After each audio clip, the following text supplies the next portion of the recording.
महोदय, नेता प्रतिपक्ष के पूरे भाषण के दौरान मैं सदन पे मौजूद था।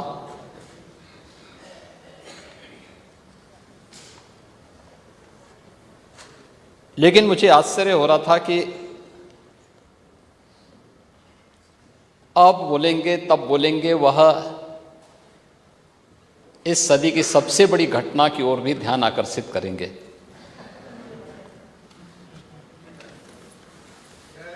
लेकिन वे केवल ध्यान ही भटकाते रहे। और जैसा कि अब तक होता रहा है, अब तक की परिपाटी उनकी रही है कि तथ्यों और तर्कों से नहीं, बल्कि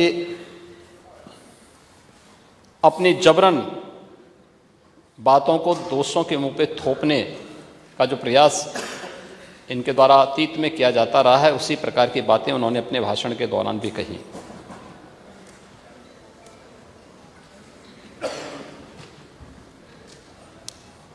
महर्षि वेदव्यास जी ने एक बात कही थी बहुत पहले, आज से 5000 वर्ष पहले। महर्षि वेदव्यास से कैसे ऋषि हुए भारत के, जिन्होंने भारत की ज्ञान की पूरी परंपरा को, भारत की इस धरोहर को विस्तार देकर के संहिताबद्ध करते हुए भावी पीढ़ी के लिए संरक्षित करने का कार्य किया। और इसीलिए आज भी हम देखते होंगे कि महर्षि वेदव्यास के प्रति कृतज्ञता ज्ञापित करते हुए उनकी जयंती को हम गुरु पूर्णिमा के रूप में, सनातन हिंदू धर्म के गुरु के रूप में उनको मान्यता देते हैं। हमारे यहाँ कथा परंपराओं में जो पवित्र पीठ होता है वो व्यासपीठ इसी श्रद्धेय ऋषि के प्रति कृतज्ञता ज्ञापित करने के लिए होता है। उन्होंने एक बात कही थी, महाभारत काल के 8 पीढ़ियों को उन्होंने अपनी आंखों से देखा और उसका संरक्षण किया, और उस समय के व्यवस्था को उभरते हुए उस राजवंश को भी देखा, और महाभारत युद्ध के साक्षी भी वे बने थे। उन्होंने एक बात कही थी कि ऊर्ध्वबाहुर विरोमयेश न च कश्चित् शृणोति माम धर्मार्थ अर्थस्य कामस्य स किमर्थम न सेव्यते। महर्षि वेदव्यास ने एक बात कही थी महाभारत के अंत में। उन्होंने कहा, ये उनकी व्यथा थी कि मैं बाहें उठाकर लोगों को समझा रहा हूं कि धर्म से ही अर्थ और काम की प्राप्ति होती है, इसलिए क्यों नहीं धर्म के मार्ग पर चलते हैं। पर कोई मेरी सुनता ही नहीं। ये केवल वेदव्यास की पीड़ा नहीं थी। 2014 के पहले पूरे देश की और 2017 के पहले पूरे उत्तर प्रदेश की भी यही पीड़ा है।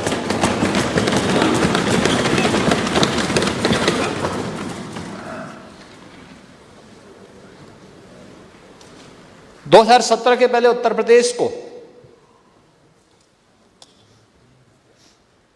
जिन लोगों ने 4-4 बार प्रदेश में शासन किया, एक लंबे समय तक सत्ता के सिंहासन पर विराजमान रहे, वह उत्तर प्रदेश को कहां लेके गए थे?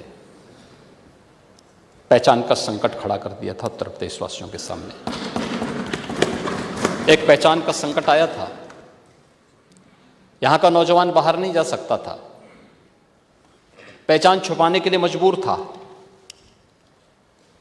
उत्तर प्रदेश से बाहर निकलता था तो हे दिस से देखा जाता था। नौजवान कहीं जाता था, नौकरी नहीं मिलती थी। यहां तो अवसर थे नहीं, लेकिन अगर उत्तर प्रदेश से बाहर जा रहा है तो नौकरी नहीं मिलती थी। किराए पर कमरे की बात तो दूर, होटल और धर्मशालाओं में भी कमरे नहीं मिल पाते थे। ये उत्तर प्रदेश की स्थिति 2017 के पहले बना दी गई थी। महोदय, कौन जिम्मेदार है इस स्थिति के लिए? और आज उत्तर प्रदेश ने 22 जनवरी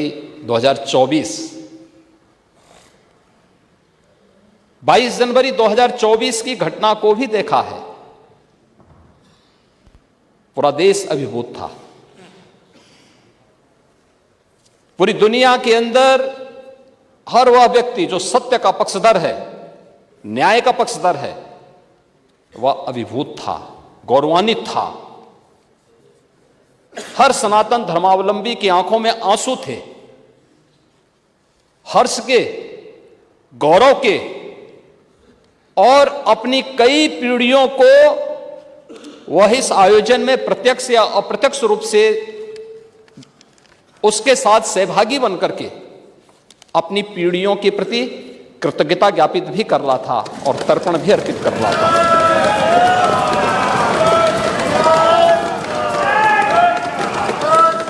यह मेरा सौभाग्य है कि उस आयोजन में मैं प्रत्यक्ष रूप से था। वहां के वातावरण को मैं समझ सकता था।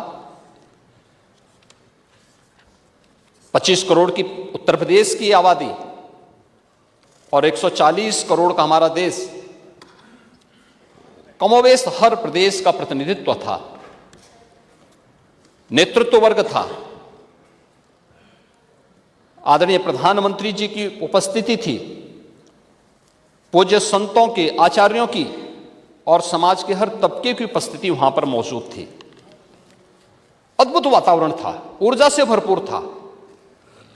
और यही उत्तर प्रदेश, जिस उत्तर प्रदेश के नौजवानों को देख करके उत्तर प्रदेश के नागरिकों के बारे में टिप्पणी होती थी, आज उस उत्तर प्रदेश जहां कोई आना नहीं चाहता था, आज देश और दुनिया का हर व्यक्ति उत्तर प्रदेश आने के लिए तैयार बैठा है।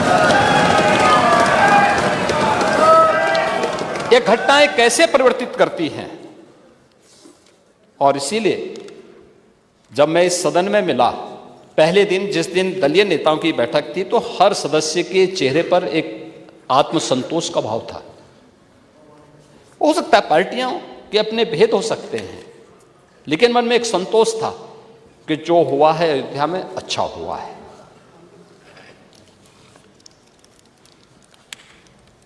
और हर व्यक्ति के मन में एक भाव था कि नहीं, अयोध्या हम सबको चलना चाहिए। यह अद्भुत, अलौकिक, अविस्मरणीय क्षण था। हर व्यक्ति गौरवान्वित था, गौरव की अनुभूति कर रहा था। और गौरव की अनुभूति इसलिए कर रहा था कि लगभग 500 वर्षों के एक लंबे अंतराल तक चले लंबे संघर्ष, लंबी कवायद, लंबा वाद विवाद, सर्वानुमति के साथ उसका समाधान का रास्ता निकला और पूरे देश की जनभावनाओं के अनुरूप आज रामलला के भव्य मंदिर के निर्माण का मार्ग प्रशस्त न केवल हुआ है, बल्कि रामलला वहां प्रत्यक्ष रूप से विराजमान भी हुए और सबकी उपस्थिति। दुनिया के अंदर पहली घटना थी जहां प्रभु को अपने स्वयं के अस्तित्व के लिए स्वयं प्रमाण जुटाने पड़े थे, स्वयं प्रमाण जुटाने पड़े थे। लेकिन राम की मर्यादा हमें धैर्य की प्रेरणा देती है। उस धैर्य के साथ जो 500 वर्षों के एक लंबे अंतराल को सनातन हिंदू धर्मावलंबियों ने व्यतीत किया, ये वे धैर्य उस प्रसन्नता के रूप में, दीपोत्सव के रूप में, आतिशबाजी के रूप में 22 जनवरी को पूरे हिंदुस्तान के अंदर और दुनिया के अंदर जहां कहीं भी हम देख रहे थे, हर ओर से एक ही आवाज आ रही थी। यह अद्भुत क्षण था और हमें प्रसन्नता इस बात की थी, हम अंतःकरण से प्रसन्नता इस बात की थी कि प्रभु तो विराजमान हुए हैं, उनके भव्य और दिव्य प्रतिमा की प्राण प्रतिष्ठा का कार्यक्रम संपन्न हुआ है। भारत के गौरव की प्राण प्रतिष्ठा का कार्यक्रम संपन्न हुआ है। लेकिन प्रसन्नता इस बात की भी थी कि हमने वचन निभाया और मंदिर वहीं बनाया।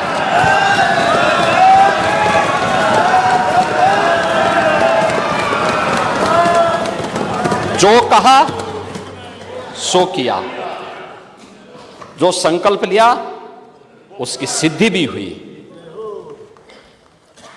केवल बोलते नहीं हैं, करते भी हैं। और आज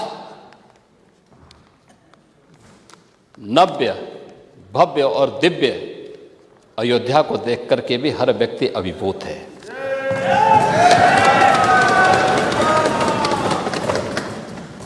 महोदय, कार्य बहुत पहले हो जाना चाहिए था।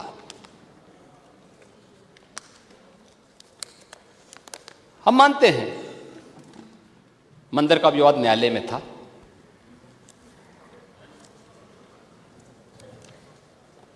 लेकिन वहां की सड़कों को तो चौड़ा किया जा सकता था ना, वहां के घाटों का पुनरुद्धार किया जा सकता था, अयोध्या वासियों को बिजली की आपूर्ति की जा सकती थी, वहां स्वच्छता की व्यवस्था की जा सकती थी, वहां स्वास्थ्य की बेहतर सुविधाएं दी जा सकती थी,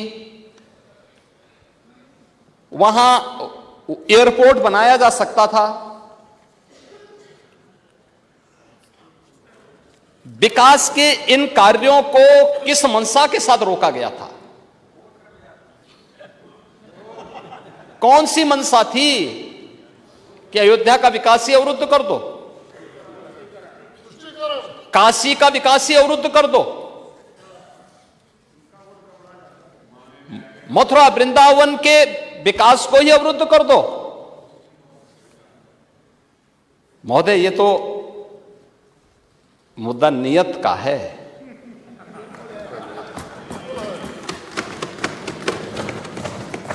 हमारी आस्था थी और नीति भी साफ थी और नियत भी बहुत स्पष्ट थी।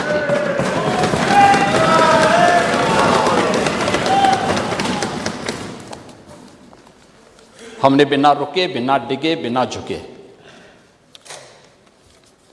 हम लोग अयोध्या भी गए, प्रदेश के हर जनपद में गए। अगर मैं अयोध्या और काशी गया हूं तो नोएडा और बिजनौर भी गया हूं। अयोध्या को इसलिए अभिषिक्त कर दिया गया था कि वोट बैंक कट जाएगा, और नोएडा और बिजनौर इसलिए लोग नहीं जाते थे कि वहां से जाने पे कुर्सी से उतर जाएंगे। हमने कहा इन चारों जगह तो जरूर जाएंगे। इसलिए भी जाएंगे कि भाई अयोध्या इसलिए जाएंगे, हमारी आस्था का स्थल है,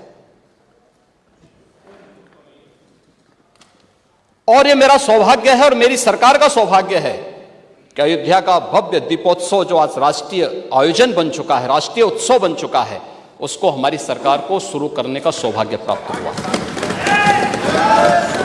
हम लोगों ने शुरू किया। आज वो एक नित नए प्रतिमान स्थापित कर रहा है।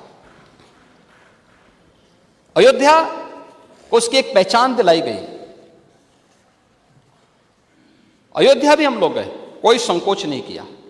लोग बोलते थे कि मामला, हमने कहा विवाद एक स्थल विशेष का होगा, न्यायालय में सुनवाई हो रही है, लेकिन अयोध्या का विकास और वहां के जनता को, वहां आने वाले श्रद्धालुओं को आप वंचित कैसे कर सकते हैं सुविधाओं से? हम लोग गए। नोएडा और बिजनौर के भी बारे में मुझे बताया गया कि मुख्यमंत्री नहीं जाते। मैंने कहा क्यों? कहा कि मुख्यमंत्री उतर जाते हैं। तो मैंने कहा जो कल होना है वो आज हो जाए, अच्छा है, लेकिन मैं जाऊंगा जरूर। मैं दोनों जगह भी गया। जब व्यक्ति स्वयं शाश्वत नहीं है तो फिर कुर्सी किसकी शाश्वत रहेगी? वो जरूर जाए, लेकिन जाऊंगा जरूर, क्योंकि नोएडा भी उत्तर प्रदेश का पार्ट है और बिजनौर भी उत्तर प्रदेश का पार्ट है। मैं जरूर जाऊंगा। लेकिन हम लोगों ने कोई भेद नहीं किया। लेकिन महोदय, अयोध्या नगरी को प्रतिबंधों और कर्फ्यू के दायरे में जरूर लाया गया था पिछली सरकारों के समय। सदियों तक अयोध्या कुत्सित मनसा के लिए अभिषिक्त थी, एक सुनियोजित तिरस्कार भी झेलती रही। लोक आस्था और जनभावनाओं के साथ ऐसा खिलवाड़ संभवतः दूसरी जगह देखने को नहीं मिला होगा। अयोध्या के साथ अन्याय हुआ, और महोदय जब मैं अन्याय की बात करता हूं तो हमें 5000 वर्ष पुरानी बात भी याद आने लगती है। उस समय पांडवों के साथ भी अन्याय हुआ था, और उस समय कृष्ण गए थे कौरवों के पास।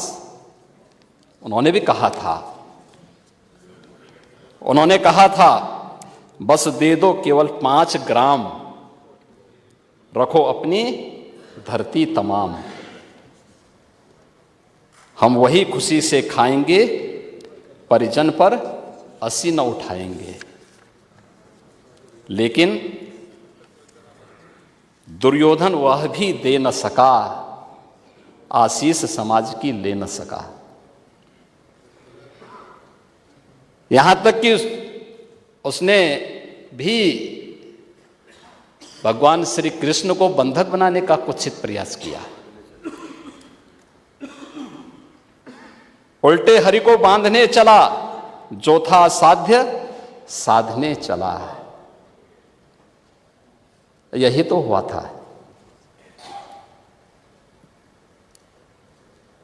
यही तो हुआ था अयोध्या के साथ, और यही हुआ काशी के साथ, और यही हुआ था मथुरा के साथ भी। हमने यही तो कहा, उस समय 5 गांव मांगे थे। भाई भगवान कृष्ण ने तो पहले कहा, जब वो समझौता कराने के लिए गए थे, महाभारत का युद्ध टालने के लिए गए थे, कि भी देना हो तो आधा दो, लेकिन इसमें भी यदि बाधा है तो दे दो केवल 5 ग्राम।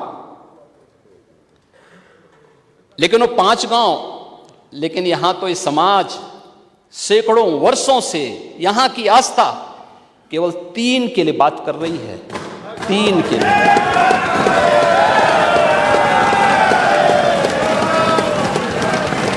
वो 3 के लिए भी इसलिए वे विशिष्ट स्थल हैं,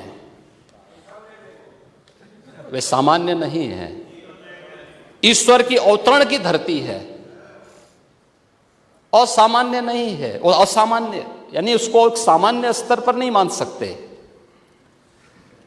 लेकिन एक जिद है, और उस जिद में जब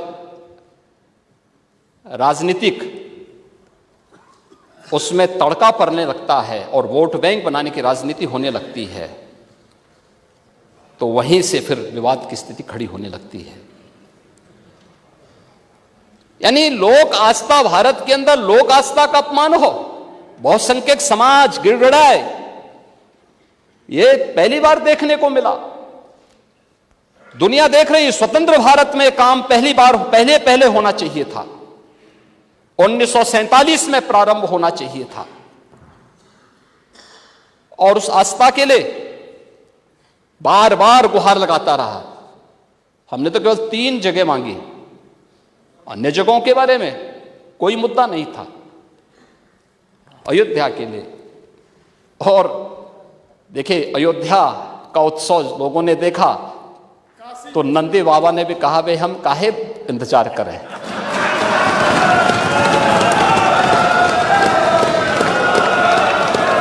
उन्होंने भी इंतजार किए बगैर रात्रि में बैरिकेड तोड़वा डाले।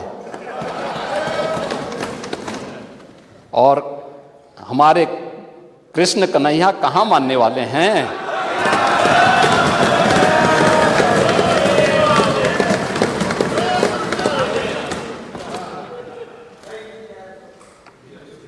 विदेशी आक्रांताओं ने केवल इस देश के अंदर धन दौलत ही नहीं लूटा था, इस देश की आस्था को भी रौंदने का काम किया था। दुर्भाग्य है, आजादी के बाद उन विदेशी आक्रांताओं को महिमामंडित करने के कुत्सित प्रयास हुए अपने वोट बैंक के लिए, अपने वोट बैंक के लिए। भारत का हर नागरिक, मुझे बहुत अच्छा लगा, मैंने एक दिन सुप्रीम कोर्ट की एक अधिवक्ता, संभवतः मैं उसका नाम जान नहीं पा रहा हूं, लेकिन कुछ संभवतः कोई सुबई खान है, उन्होंने, उनका एक वक्तव्य मैं सुन रहा था और बहुत अच्छा वक्तव्य बना। उन्होंने कहा देखिए हम सब सनातन धर्मावलंबी हैं, हाँ मेरा मजहब इस्लाम हो सकता है, वो मेरी उपासना विधि है, मेरा मजहब है, लेकिन जन्म से हम सनातनी भारतीय हैं।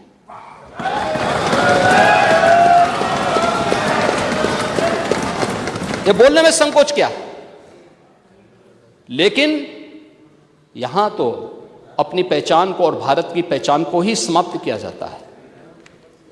हम महिमामंडन कर रहे हैं उन्हीं आक्रांताओं का जो भारत की लोक आस्था पर प्रहार करते थे, जन विश्वास को रौंदने का काम करते थे।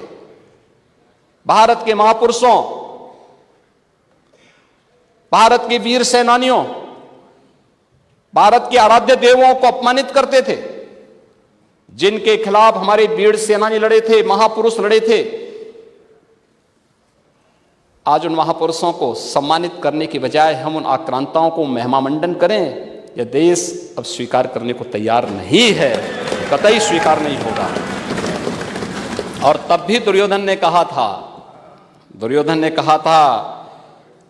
सुच्याग्रम नेव दास्यामी बिना युद्धेन केशव, यानी सुई की नोक के बराबर भी जमीन नहीं दूंगा मैं, एक कृष्ण युद्ध के बगैर नहीं दूंगा। तो महाभारत का युद्ध तो होना ही होना था। क्या हुआ, पूरा कौरव पक्ष ही स्वाहा हो गया, समाप्त।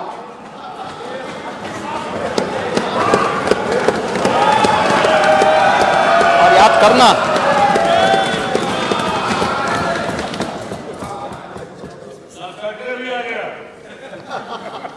लाक्षागृह का तो अपना इतिहास है, लाक्षागृह का तो इतिहास है। पांडवों को संरक्षण देने वाला लाक्षागृह है। वहां के सारे प्रमाण इस बात को प्रदर्शित करते हैं और न्यायालय के इस फैसले का सम्मान होना चाहिए। महोदय, आज सदियों की प्रतीक्षा अयोध्या में दूर हुई। आज अयोध्या में इंटरनेशनल एयरपोर्ट है। 14 से 15 फ्लाइट अयोध्या से देश के अंदर अलग अलग स्थानों पर जा रही है। ये अयोध्या में प्रारंभ हुआ है। जो अयोध्या को पहले छूना नहीं चाहते थे, आज अयोध्या इंटरनेशनल एयरपोर्ट देने वाला देश का एक प्रमुख राज्य और देश के 4 इंटरनेशनल एयरपोर्ट के साथ उत्तर प्रदेश अपने 9 एयरपोर्ट को क्रियाशील कर चुका है और 10 और को हम क्रियाशील करने जा रहे हैं। अयोध्या में माता सबरी के नाम पर रसोई घर भी प्रारंभ हो गया है। क्या माता सबरी के अनुयायी पीडीए के हिस्से हैं या नहीं हैं? रेन बसेरा भी अयोध्या में बन गया है और ये निषाद राज के नाम पर बन गया है। क्या निषाद राज के अनुयायी पीडीए के पार्ट हैं या नहीं हैं? प्राचीन कुंडों का पुनरुद्धार हो रहा है। भरत कुंड, राम की मर्यादा, परिवार की मर्यादा, क्या परिवार की मर्यादा है। यहां तो पीडीए, हमारे डिप्टी सीएम ने कहा, पीडीए का मतलब है परिवार डेवलपमेंट अथॉरिटी। ब्रजेश जी ने अभी अपने उसमें कहा उनके पीडीए में और लोग हैं लेकिन चच्चू नहीं है। वो बेचारे हमेशा ठगे जाते हैं ऐसे ही। कब तक यह न्याय होगा पता नहीं। महाभारत क्यों, एक बार पढ़िए महाभारत। हाँ एकदम। आखिर परिवार के 3 सदस्यों के नाम थे, चच्चू के नाम क्यों नहीं था?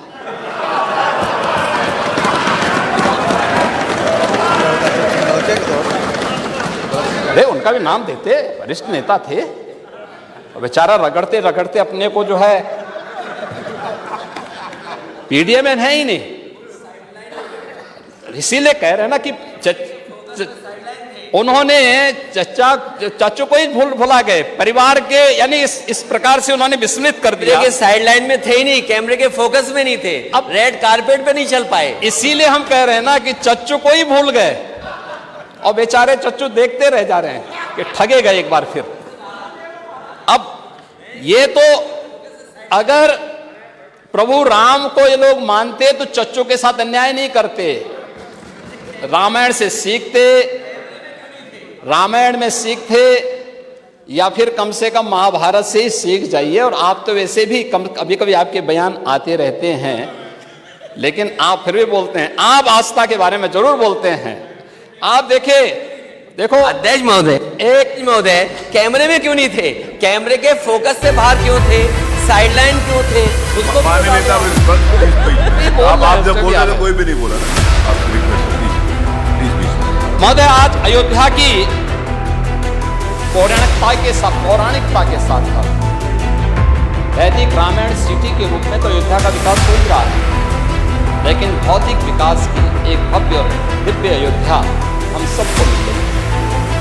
31,000 करोड़ रुपए से अधिक के प्रोजेक्ट वर्तमान में अयोध्या में और अयोध्या से जुड़े हुए अन्य इंफ्रास्ट्रक्चर पर खर्च या तो हो चुके हैं या हो रहे हैं। और इसमें धर्मपथ, श्री राम पथ, भक्ति पथ, जन्मभूमि पथ, इन सब का निर्माण कार्य हो चुका है। आज आप देखिए, सिंगल लेन की जो सड़कें थी और 4 लेन की हो गई, वहां पे गुप्तार घाट, वहां पे राम घाट, नया घाट,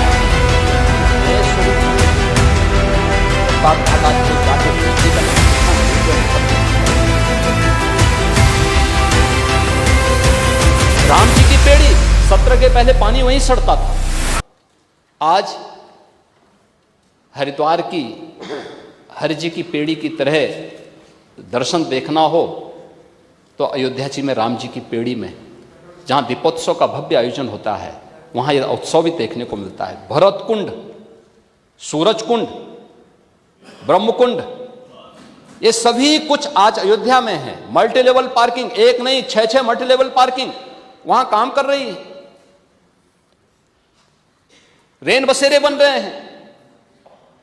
नई अयोध्या को बसाने के लिए एक टाउनशिप की नई स्कीम वहां पे आ रही है। हर राज्य को स्टेट गेस्ट हाउस बनाने के लिए भारत के सनातन धर्म से जुड़े हुए हर पंथ और संप्रदाय को अपने अपने संप्रदाय से संबंधित धर्मशाला निर्माण के लिए भी जमीन आवंटन की कार्रवाई अयोध्या धाम में हो रही है। एक नई अयोध्या का दर्शन अयोध्या में।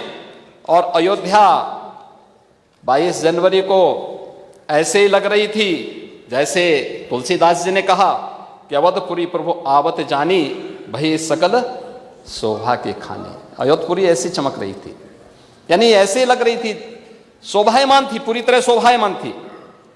महोदय, अयोध्या में मात्र एक मंदिर नहीं था, भारत का एक राष्ट्र मंदिर की पुनर्प्रतिष्ठा का कार्यक्रम संपन्न हुआ है। भारत के गौरव की प्राण प्रतिष्ठा का कार्यक्रम संपन्न हुआ है। भारत के लोक आस्था का सम्मान हुआ है और भारत का जन विश्वास और भी सुदृढ़ हुआ है। भारत की लोकतांत्रिक व्यवस्था पर लोगों का विश्वास मजबूत हुआ है, सुदृढ़ हुआ है। भारत की सनातन आस्था गौरवान्वित हुई है। सचमुच उन सभी पूर्वजों के प्रति तर्पण अर्पण करने का भी एक अवसर था जिन्होंने अपने आप को इस पूरे आंदोलन के प्रति होम किया था। 3 लाख से अधिक हिंदू शहीद हुआ था अयोध्या के लिए। ये लड़ाई संतों के स्तर पर, राजाओं के स्तर पर, वीरों और वीरांगनाओं के स्तर पर, निहंगों के स्तर पर, हर स्तर पर ये लड़ाई लड़ी गई थी। और 1984 के बाद राष्ट्रीय स्वयंसेवक संघ के नेतृत्व में, पूज्य संतों और विश्व हिंदू परिषद के नेतृत्व में जो लड़ाई लड़ी गई, उसकी परिणति थी कि अंत में 2019 में माननीय उच्चतम न्यायालय के एक सर्वानुमत फैसले के बाद एक निष्कर्ष पर पहुंचा गया और आज भव्य मंदिर का निर्माण वहां पर इस रूप में हम सबको देखने को मिला है। और हम सब सौभाग्यशाली हैं कि 500 वर्षों के इस लंबे अंतराल की वर्तमान पीढ़ी सौभाग्यशाली है जो अवधपुरी में प्रभु के इस भव्य और दिव्य नव्य मंदिर के निर्माण कार्य को उसका साक्षी बनी है। महोदय, 16 दिन में 36 लाख से अधिक श्रद्धालुओं ने अयोध्या धाम में दर्शन किया है। 36 लाख से अधिक। व्यवस्था ऐसी कि कोई पूरब से कोई पश्चिम से। कल अरुणाचल प्रदेश के माननीय मुख्यमंत्री, वहां का पूरा कैबिनेट, वहां की पूरी विधानसभा अयोध्या धाम में दर्शन करने के लिए आई थी। आज फिजी के, कल नेपाल के लोग गए, नेपाल के माननीय सांसदगण गए थे। आज फिजी और कल सूरीनाम के राष्ट्र प्रमुख वहां जा रहे हैं। अन्य तमाम बड़े बड़े डेलीगेशन अयोध्या धाम में आ रहे हैं, दर्शन करने के लिए आ रहे हैं। और आज जो कोई अयोध्यापुरी में अब आ रहा है, बरबस उनके मुंह से तुलसीदास जी की पंक्तियां निकल पड़ी हैं कि अवधपुरी अति रुचिर बनाई। अब हर व्यक्ति इस बात को कहने के लिए मजबूर है। नहीं तो हमारे विपक्ष के मित्रों ने क्या कर दिया था अयोध्या में। उन्होंने अयोध्या को किस रूप में बना दिया था। अयोध्या गलियों में गोलियों की तड़तड़ाहट होती थी। परिक्रमा में परिक्रमाएं प्रतिबंधित होती थी।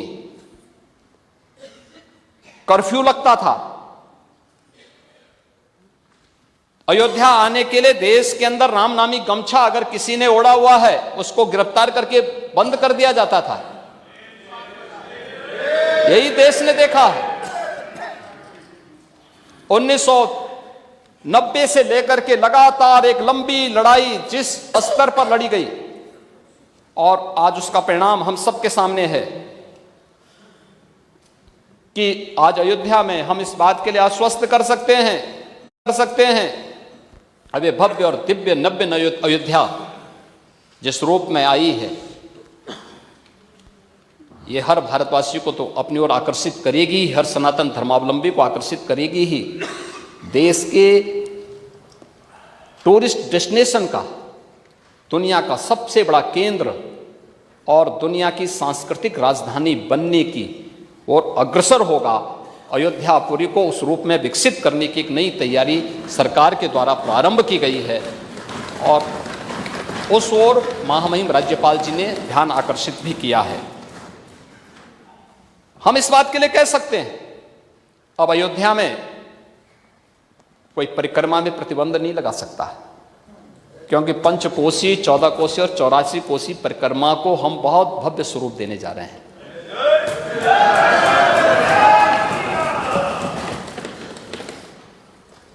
महोदय, अब वहां पे कोई कर्फ्यू नहीं लगाएगा। अब तो वहां पे मंगल भवन अमंगल हारी की इस कीर्तन के साथ अयोध्या की गलियों में गूंज सुनाई देगी। अब अयोध्या, जिसका नाम अयोध्या था, सचमुच अयोध्या के रूप में जानी जाएगी, क्योंकि कुछ लोगों ने अपने निहित स्वार्थ के लिए उसको युद्ध की भूमि में बदल दिया था। लेकिन अब अयोध्या में ऐसा नहीं होगा। लेकिन हम आश्चर्यचकित थे कि जब यहाँ पे मेरे सहयोगी संसदीय कार्य मंत्री जी ने अयोध्या से संबंधित 500 वर्षों की इस प्रतीक्षा से संबंधित संकल्प को इस सदन में रखा था, तो संकल्प पे भी कुछ सदस्यों ने विरोध में अपना विरोध व्यक्त करने का प्रयास किया था। मौजूद पूरा देश आह्लादित हो, तब कुछ सदस्यों के द्वारा इस प्रकार का कृत्य जन भावनाओं के विपरीत है, जन आस्था के साथ खिलवाड़ है।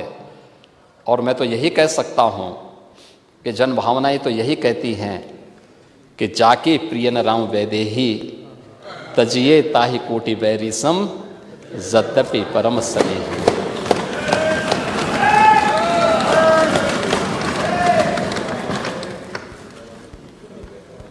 तब कर्फ्यू का सन्नाटा था, आज अयोध्या मंगल भवन मंगलहारी की ध्वनि से गुंजायमान हो रही है। तब की सरकार ने अयोध्या की उपेक्षा की थी और आज हमसे पूरा भारत एक नई अपेक्षा रखता है और उस नई अपेक्षा के साथ आज अयोध्या आप सबको भी अयोध्या के लिए प्रभु के दर्शन करने के लिए आमंत्रित करती है। सभी को, पूरे सदन को, मान्य सदन को। पर वो तो सबके हैं, वो तो भक्त वत्सल हैं, सबके हैं और हम सबको वहां जाना चाहिए अयोध्या में, क्योंकि तो भारत आ रहा है वहां पे, पूरा देश आ रहा है, पूरी दुनिया आना चाहती है अयोध्या। महोदय, महामहिम राज्यपाल जी ने अपने अभिभाषण की शुरुआत ही यहां से की, लेकिन हमारे नेता प्रतिपक्ष ने एक भी शब्द उस पर नहीं बोले, एक भी शब्द नहीं बोले। आज भी उनको वोट की चिंता है, यानी राज्य की चिंता नहीं है, वोट की चिंता है, गौरव की चिंता नहीं थे प्रदेश और देश की, लेकिन वोट की चिंता जरूर है। और ये वोट बैंक की चिंता बड़ी खतरनाक व्यथा है ये, और उस व्यथा को जो महर्षि वेदव्यास ने व्यक्त की थी, उसी व्यथा की ओर मैं ध्यान आकर्षित कर रहा था। यानी वोट बैंक के लिए हम किस स्तर पर जाकर के राष्ट्रीय मुद्दों पर, जन लोक आस्था के मुद्दे पर, जन विश्वास के मुद्दे पर कैसे खिलवाड़ कर रहे हैं। अभिभाषण की शुरुआत में राज्यपाल जी के द्वारा व्यक्त किए गए शब्दों का भी हम समर्थन नहीं कर पाए, क्योंकि वह तो पार्टी लाइन से ऊपर के शब्द थे। उसके प्रति तो पूरे सदन को संवेद स्तर से उसका समर्थन करना चाहिए था, लेकिन वह नहीं हो पाया। महोदय, महामहिम राज्यपाल जी ने माघ मेले की भी चर्चा की और अभिभाषण में बात कही कि माघ मेला को हम 2025 के प्रयागराज महाकुंभ के पूर्व के रिहर्सल के रूप में देख करके उसके अनुसार रणनीति भी बना रहे हैं और सरकार सचमुच उसके अनुरूप कार्य योजना को लेकर के आगे बढ़ी है। हमारे सामने उदाहरण है, ये हमारा सौभाग्य है 2019 के प्रयागराज कुंभ को आयोजित करने का सौभाग्य हमारी सरकार को प्राप्त हुआ था और 15 जनवरी से 4 मार्च 2019 तक प्रयागराज में जो कुंभ आयोजित हुआ, पहली बार 24 करोड़ से अधिक श्रद्धालुओं ने प्रयागराज कुंभ में आकर के एक नया कीर्तिमान स्थापित किया। सुरक्षा, स्वच्छता और सुव्यवस्था का क्या मॉडल हो सकता है, ये प्रयागराज कुंभ में देखने को मिला था। प्रयागराज कुंभ दुनिया के 100 से अधिक देशों के एम्बेसडर्स वहां आए थे, हाई कमिश्नर्स वहां आए थे। इतने बड़े जमावड़े को देख करके, इतने बड़े श्रद्धालुओं के समूह को देख करके अभिभूत थे। तमाम देशों के राष्ट्राध्यक्ष आए थे। आदरणीय प्रधानमंत्री जी के मार्गदर्शन में जो वहां व्यवस्था बनाई गई थी, सबने उसकी सराहना की। और मौनी अमावस्या के दिन 5 करोड़ श्रद्धालुओं ने प्रयागराज में संगम तट पर स्नान किया था। पहली बार आजादी के बाद प्रयागराज में अक्षय वट का दर्शन श्रद्धालुओं के लिए खोला गया। सरस्वती कूप के दर्शन श्रद्धालुओं ने किए। ये प्रयागराज के अंदर ये दृश्य भी हर व्यक्ति देख करके अभिभूत था। और हमारी सरकार ने अभी से व्यवस्था प्रारंभ की है कि हम लोग 2025 के कुंभ को भव्य और दिव्य रूप में स्वच्छता, सुरक्षा और सुव्यवस्था के उसी मॉडल के रूप में आगे लेकर के जाएंगे जो 2019 में दिया गया था, उसी मॉडल को। क्योंकि हमारा मानना है, अब अयोध्या में 19 के पहले जब 19 में जब प्रयागराज कुंभ था, तब काशी में काशी विश्वनाथ धाम इस रूप में नहीं था,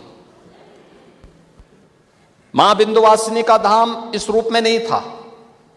चित्रकूट इस रूप में नहीं था, अयोध्या धाम इस रूप में नहीं था, नैमिषारण्य इस रूप में नहीं था।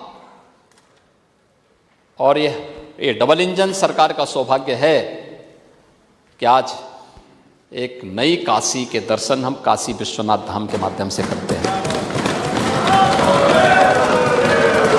तो काशी, कितने लोग काशी में आ गए, बड़ी संख्या में। मैं वो भी आंकड़े आपको दूंगा कि कितना लाभ यूपी को हो रहा है। इसलिए हम लोगों का अनुमान है कि 2025 के प्रयागराज कुंभ में 19 के कुंभ की तुलना में उसके 1.5 से 2 गुना श्रद्धालु प्रयागराज में आएगा। उसके अनुसार उस प्रकार की अवस्थापना सुविधा, उस प्रकार का उसका विस्तार और ये सभी सुविधाएं हम लोग वहां पर उपलब्ध करवाएंगे। और उसके लिए अभी से हमारी तैयारी चल रही है। 9 आरओबी बनाने गए हैं, नया सिविल टर्मिनल का कार्य भी वहां पर किया गया। 250 से अधिक सड़कों के चौड़ीकरण और उनके सुदृढ़ीकरण का कार्य भी संपन्न हुआ। 1,14,500 से अधिक शौचालयों का निर्माण हुआ।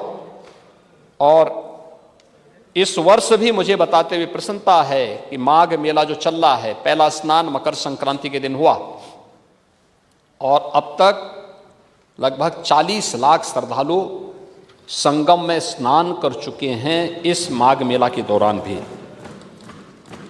महोदय, आज भारत जिस सांस्कृतिक पुनर्जागरण के एक नए दौर में प्रवेश किया है, इसमें अयोध्या का दीपोत्सव भी, ब्रज का रंगोत्सव भी, काशी की देव दीपावली भी पूरे देश के अंदर अपनी पहचान बना रही है। अयोध्या जी तीर्थ विकास परिषद, देवपाटन तीर्थ विकास परिषद, ब्रज तीर्थ विकास परिषद, विंध्यधाम तीर्थ विकास परिषद, सुख तीर्थ विकास परिषद, चित्रकूट धाम तीर्थ विकास परिषद, नैमिष धाम तीर्थ विकास परिषद, ये सभी गठित करके इन सभी धार्मिक और आध्यात्मिक केंद्रों के सुनियोजित विकास को, उनके भौतिक, उनके आध्यात्मिक, उनके धार्मिक विकास को एक व्यवस्थित तरीके से आगे बढ़ाने का कार्य सरकार कर रही है। काशी विश्वनाथ धाम कॉरिडोर का निर्माण कार्य पूरा हो चुका है। मां अन्नपूर्णा की प्रतिमा 100 वर्ष के बाद फिर से काशी विश्वनाथ धाम में वहां पर पुनर्स्थापित हो चुकी है। सोकर क्षेत्र के विकास आदि के कार्य भी सरकार ने प्रारंभ किए हैं। कहीं रामायण पथ का काम, कहीं बौद्ध परिपथ का कार्य, आध्यात्मिक परिपथ का कार्य, शक्ति परिपथ का कार्य और ब्रज परिपथ का, बुंदेलखंड परिपथ और महाभारत परिपथ के कार्य को भी उत्तर प्रदेश का पोटेंशियल है, इन सब पर सरकार व्यवस्थित तरीके से कार्य कर रही है। और इसका परिणाम क्या है कि पिछले वर्ष 6 करोड़ यानी लगभग 6.5 करोड़ श्रद्धालु अकेले काशी विश्वनाथ धाम का दर्शन किया है गत वर्ष अकेले काशी में। मथुरा वृंदावन में 6 करोड़ से अधिक लोगों ने दर्शन किया। नैमिषारण्य में 10 लाख श्रद्धालु आए। और सरकार के जो अन्य फोकस सेक्टर रहे हैं, बुंदेलखंड में 2 करोड़ 55 लाख श्रद्धालुओं ने, बुद्धिस्ट सर्किट में लगभग 30 लाख टूरिस्ट ने और सुख तीर्थ में भी लगभग 10 लाख श्रद्धालु अलग अलग समय में आकर के उन्होंने वहां की बदलते हुए नए प्रवेश में अपने आप को सुरक्षित भी और नए भारत के एक नए उत्तर प्रदेश में उन्होंने कुछ नया अनुभव किया है। हम बुंदेलखंड के जो किले हैं, उत्तर प्रदेश के जितने ऐतिहासिक पृष्ठभूमि से जुड़े हुए ऐसे स्थल हैं, इन सब के भी व्यवस्थित विकास को लेकर के सरकार कार्य कर रही है। और बहुत शीघ्र इनको भी हम लोग टूरिस्ट के, हेरिटेज टूरिज्म के एक नए डेस्टिनेशन के रूप में विकसित करने की कार्रवाई को तेजी के साथ आगे बढ़ाने जा रहे हैं। और इसी का परिणाम है, सरकार के द्वारा, डबल इंजन सरकार के द्वारा किए गए प्रयास का परिणाम है कि आज 17 के पहले जो उत्तर प्रदेश टूरिज्म में देश के अंदर कहीं नहीं था, आज वह नंबर 1 पर है। उत्तर प्रदेश नंबर 1 पर देश के अंदर है। ये केवल टूरिज्म का विकास नहीं है, लाखों लोगों के लिए, लाखों नौजवानों के लिए एक नौकरी और रोजगार की संभावनाओं को विकसित करने वाला क्षेत्र सर्विस सेक्टर है। इसमें अलग अलग लोगों को तमाम प्रकार की नौकरियां और रोजगार के अवसर भी उपलब्ध हो रहे हैं। उत्तर प्रदेश की इकोनॉमी में इसके माध्यम से बढ़ोतरी हो रही है और उत्तर प्रदेश ने जिस इस कार्य को आगे बढ़ाने का काम किया है, आज उसी का परिणाम है कि उत्तर प्रदेश ने जो सुशासन के लक्ष्यों को प्राप्त करने का प्रयास किया है, अभिभाषण में उसका भी उल्लेख महामहिम राज्यपाल जी ने किया है। महोदय, वर्तमान में जो डबल इंजन की सरकार कार्य कर रही है, स्वाभाविक रूप से स्पीड भी डबल होगी और परिणाम भी उसके डबल से अधिक देखने को मिल रहे हैं। और ख़ास तौर पर हम लोगों ने इस चीज़ को देखा है कि आज जब हम अमृत काल में उसके परिणामों को देख रहे हैं तो वो सब हमको अभिभूत करते हैं। प्रधानमंत्री मोदी जी ने आज़ादी के अमृत महोत्सव के मुख्य समारोह को संबोधित करते हुए देशवासियों से पंच प्रण के संकल्प के साथ आगे बढ़ने की बात की। इन पंच प्रण को किस रूप में हम लोग जमीनी धरातल पर उतारने का काम कर रहे हैं, आज चाहे वह डिजिटल इंडिया के माध्यम से सुशासन के लक्ष्यों को प्राप्त करने की दिशा में जो प्रयास प्रारंभ किए गए हैं, उसे प्राप्त करने के लिए जो सुधार, टेक्नोलॉजी का उपयोग, शासन की कार्य पद्धति में ट्रांसपेरेंसी और जो सरकार के स्तर पर डायलॉग प्रारंभ किया गया है, इसमें हमने प्रदेश में मुख्यमंत्री कमांड सेंटर और सीएम डैशबोर्ड की स्थापना के माध्यम से प्रदेश की हर एक जनपद को होने वाले हर कार्य की, हर गतिविधि की एक सतत निगरानी करने के लिए, उसकी मॉनिटरिंग के लिए हम लोगों ने इस कार्य को प्रारंभ किया है। और उसी का परिणाम है कि संपूर्ण समाधान दिवस, थाना दिवस, सीएम हेल्पलाइन और आईजीआरएस पोर्टल के जो हमारे प्लेटफॉर्म्स हैं, 4,77,90,000 से अधिक मामले इसमें दर्ज होते हैं और इसमें मेरिट के आधार पर 4,74,00,000 यानी 75 लाख से अधिक मामलों का मेरिट के आधार पर निस्तारण का कार्य भी संपन्न हुआ है। महोदय, उत्तर प्रदेश के सुशासन के लक्ष्यों को प्राप्त करने में प्रदेश की कानून व्यवस्था ने बड़ी भूमिका का निर्वहन किया। इसके लिए प्रदेश को, शासन को पूरे प्रदेश के अंदर सुरक्षा का एक बेहतर वातावरण बनाना पड़ा।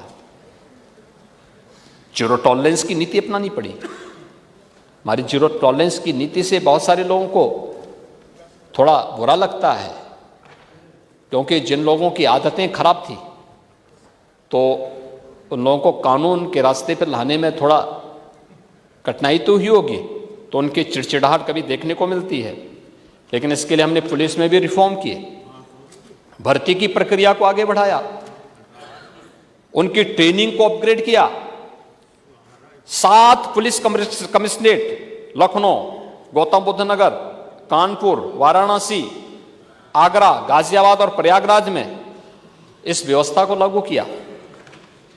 75 जनपदों में साइबर सेल के थाने स्थापित करने की कार्रवाई को अंतिम रूप दिया। साइबर क्राइम मुख्यालय लखनऊ पर एडवांस साइबर फॉरेंसिक लैब, 18 क्षेत्रीय थानों में बेसिक साइबर फॉरेंसिक लैब और 75 जनपदों में साइबर क्राइम थानों की स्थापना की कार्रवाई को भी हम लोगों ने प्रारंभ किया। और उत्तर प्रदेश फॉरेंसिक इंस्टीट्यूट की स्थापना भी लखनऊ में की है, जिसमें सत्र भी प्रारंभ हो चुका है। उनका फर्स्ट सेशन इसी वर्ष प्रारंभ हुआ है। 1,55,600 से अधिक पुलिस कार्मिकों की भर्ती संपन्न की है, जिनमें से 22,670 केवल महिला कार्मिक है। 68,000 600 से अधिक पदों पर भर्ती की प्रक्रिया वर्तमान में प्रचलित है और इस दौरान हम लोगों ने पुलिस प्रशिक्षण के केंद्रों की क्षमता को भी लगभग 3 गुना किया है। प्रदेश में 124 नए थाने, 88 नई चौकियां, 7 नए महिला पुलिस थाने, 4 नए आर्थिक अपराध इकाई थाने और 16 नए साइबर क्राइम थाने भी स्थापित किए हैं। एसडीआरएफ का गठन किया, उसकी 3 कंपनियों को क्रियाशील किया, 3 अतिरिक्त कंपनियों को सृजन की प्रक्रिया के साथ जोड़ा गया है। वीरांगना झलकारी बाई महिला पीएसी बटालियन गोरखपुर, वीरांगना अवंती बाई महिला पीएसी बटालियन बदायूं और वीरांगना उदा देवी महिला पीएसी बटालियन लखनऊ की स्थापना की कार्रवाई को आगे बढ़ाया और पहली बार महिला पुलिस कार्मिकों को भी फील्ड की ड्यूटी देने के कार्य प्रारंभ किए गए और महिला बीट पुलिस अधिकारी के रूप में 10,000 से अधिक महिला बीट में उनकी तैनाती की गई। एंटी नारकोटिक्स टास्क फोर्स का गठन भी प्रदेश के अंदर किया गया। इसके साथ साथ प्रदेश ने महत्वपूर्ण प्रतिष्ठानों की सुरक्षा के लिए स्पेशल सिक्योरिटी फोर्स का गठन किया। स्पेशल सिक्योरिटी फोर्स एसएसएफ ही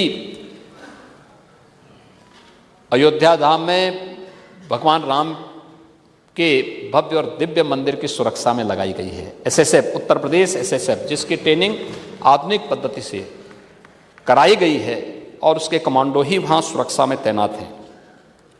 देवबंद, सहारनपुर में, बहराइच, अलीगढ़, कानपुर सहित अन्य जनपदों में एटीएस की नई फील्ड यूनिट का गठन भी किया गया है।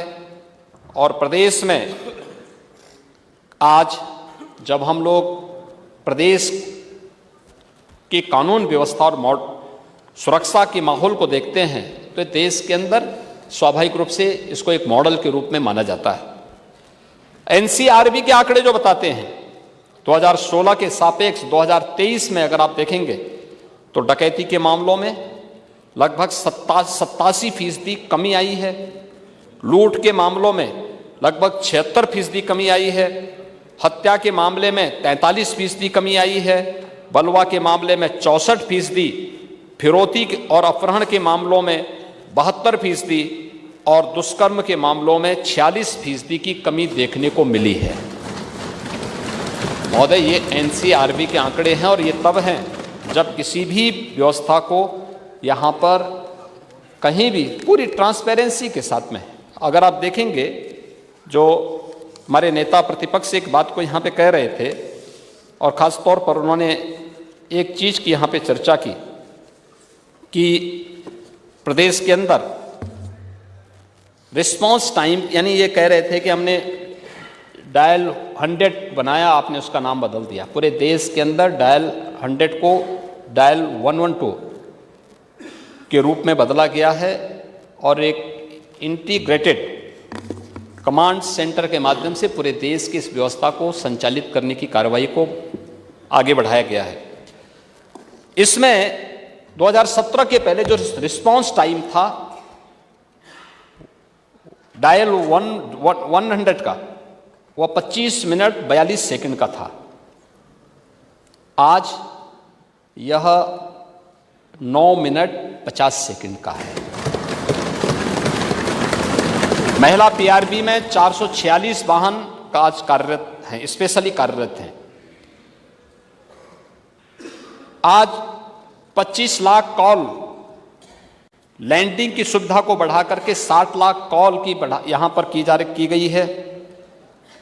पूर्व में 60,000 कॉल ट्रैकिंग क्षमता को बढ़ा करके लगभग 1,25,000 की जा रही है और 32,000 जो हमारे पास 4 व्हीलर थे पीआरबी के, उन्हें 4,278 किया जा रहा है और दोपहिया वाहन 1,600 से बढ़ा करके 2,000। टेक्नोलॉजी अपग्रेडेशन और अन्य कार्रवाई को भी प्राथमिकता के आधार पर बढ़ाया गया है। महोदय, महिला संबंधी अपराध के बारे में भी नेता प्रतिपक्ष के द्वारा यहाँ पर टिप्पणी की गई थी। महिलाओं के बारे में समाजवादी पार्टी का रवैया क्या है, ये तो महामहिम राज्यपाल के भाषण के दौरान के दृश्य को ही हम देख रहे थे। एक महिला राज्यपाल संवैधानिक प्रमुख है और वह भी इतनी वरिष्ठ वही भाषण कर रही हैं, लेकिन इनके लोग किस प्रकार की बातें कर रहे थे। यानी लगभग 1 घंटे से अधिक के भाषण में समाजवादी पार्टी का जो व्यवहार था वह महिलाओं के प्रति समाजवादी पार्टी के वास्तविक चरित्र को प्रदर्शित करता है। यानी किस प्रकार का व्यवहार। पहले तो कम से कम संविधान बाबा साहब भीमराव अंबेडकर जी के द्वारा बनाए गए संविधान का ही आप सम्मान करते कि संवैधानिक प्रमुख आ रहे हैं। आप सहमत नहीं होंगे, चुपचाप खड़े रहिए, सुनिए मत, कान में कुछ लगा दीजिए अगर आपको बहुत आपत्ति है तो। लेकिन वहां पे किस प्रकार का अभद्र व्यवहार किया जा रहा था, मैं तो भौचक था। लेकिन महिला संबंधी मुद्दे पे जब आप बोल रहे थे तब भी मुझे लगा कि हो सकता है कि कुछ हो। लेकिन मैं कह सकता हूं कि 2017 के पहले प्रदेश के अंदर केवल 14% से कम महिला वर्क फोर्स थी। आज इसकी संख्या 33% से अधिक बढ़ी है प्रदेश के अंदर। प्रदेश के अंदर मिशन शक्ति के नाम पर एक विशेष अभियान हम लोगों ने प्रारंभ किया है, जिसमें महिलाओं की सुरक्षा, उनका सम्मान और उनके स्वावलंबन का कार्यक्रम चल रहा है, और जिसमें नेता कांग्रेस श्रीमती आराधना मिश्रा मोना जी जो कह रही थी कन्या सुमंगला योजना, मुख्यमंत्री कन्या सुमंगला योजना, 17,82,000 बालिकाएं इससे वर्तमान में आच्छादित हैं। और उन बालिकाओं को एक निश्चित व्यवस्था के अंतर्गत हम लोग यहाँ पे बालिका को कोई बोझ न माने, बल्कि कन्या लक्ष्मी के रूप में हर घर में पूजी जा सके, सम्मान प्राप्त कर सके, इसलिए बेटी के जन्म लेते ही उसके अकाउंट में पैसा आ जाए। मुख्यमंत्री कन्या सुमंगला योजना इस व्यवस्था के साथ, और अब 15,000 से इस राशि को बढ़ा के 25,000 कर दिया गया है। निराश्रित महिला पेंशन योजना, इसमें 31,50,000 से अधिक निराश्रित महिलाओं को पेंशन की सुविधा का लाभ, 1,000 रुपये महीना पेंशन की सुविधा का लाभ दिया जा रहा है। मातृवंदना योजना, 55 लाख माताएं इससे लाभान्वित हुई हैं। प्रदेश में वीसी सखी के रूप में 57,000 ग्राम पंचायतों में इसका गठन किया गया है, और एक बहुत अच्छा मॉडल यूपी ने दिया है कि गांव-गांव में बैंकिंग सुविधा वीसी सखी के माध्यम से कैसे किया जा सकता है। कोरोना कालखंड में यूपी का ये मॉडल भी आज देश के अंदर एक मॉडल के रूप में माना जा रहा है। पुलिस में भर्ती तो आपने देखा ही कि हमने 20% महिलाओं के लिए वहाँ पे व्यवस्था बनाई है, और महिला स्वयंसेवी समूह के माध्यम से लगभग 1 करोड़ महिलाएं वर्तमान में जुड़ करके स्वावलंबन की ओर अग्रसर हो रही हैं। मुख्यमंत्री सामूहिक विवाह योजना के अंतर्गत 3 लाख से अधिक बेटियों की शादी अब तक संपन्न हो चुकी है, जिसमें 51,000 रुपये हर बेटी को उपलब्ध कराया जा रहा है, शादी के लिए उपलब्ध कराया जा रहा है। महोदय, उत्तर प्रदेश के अंदर पिछले 7 वर्ष के अंदर जो इंफ्रास्ट्रक्चर में भी वृद्धि हुई है, ये थल में भी हुआ है, नभ में भी हुआ है और जल में भी हुआ है। पूर्वांचल एक्सप्रेसवे और बुंदेलखंड एक्सप्रेसवे ये क्रियाशील हो चुकी है। गोरखपुर लिंक एक्सप्रेसवे बहुत शीघ्र बनकर के तैयार होने जा रही है। बलिया लिंक एक्सप्रेसवे पर काम तेजी के साथ आगे बढ़ चुका है। चित्रकूट लिंक एक्सप्रेसवे की कार्रवाई को हम आगे बढ़ा रहे हैं, और प्रयागराज कुंभ के पहले हमारा प्रयास है कि गंगा एक्सप्रेसवे को भी हम चालू कर सकें।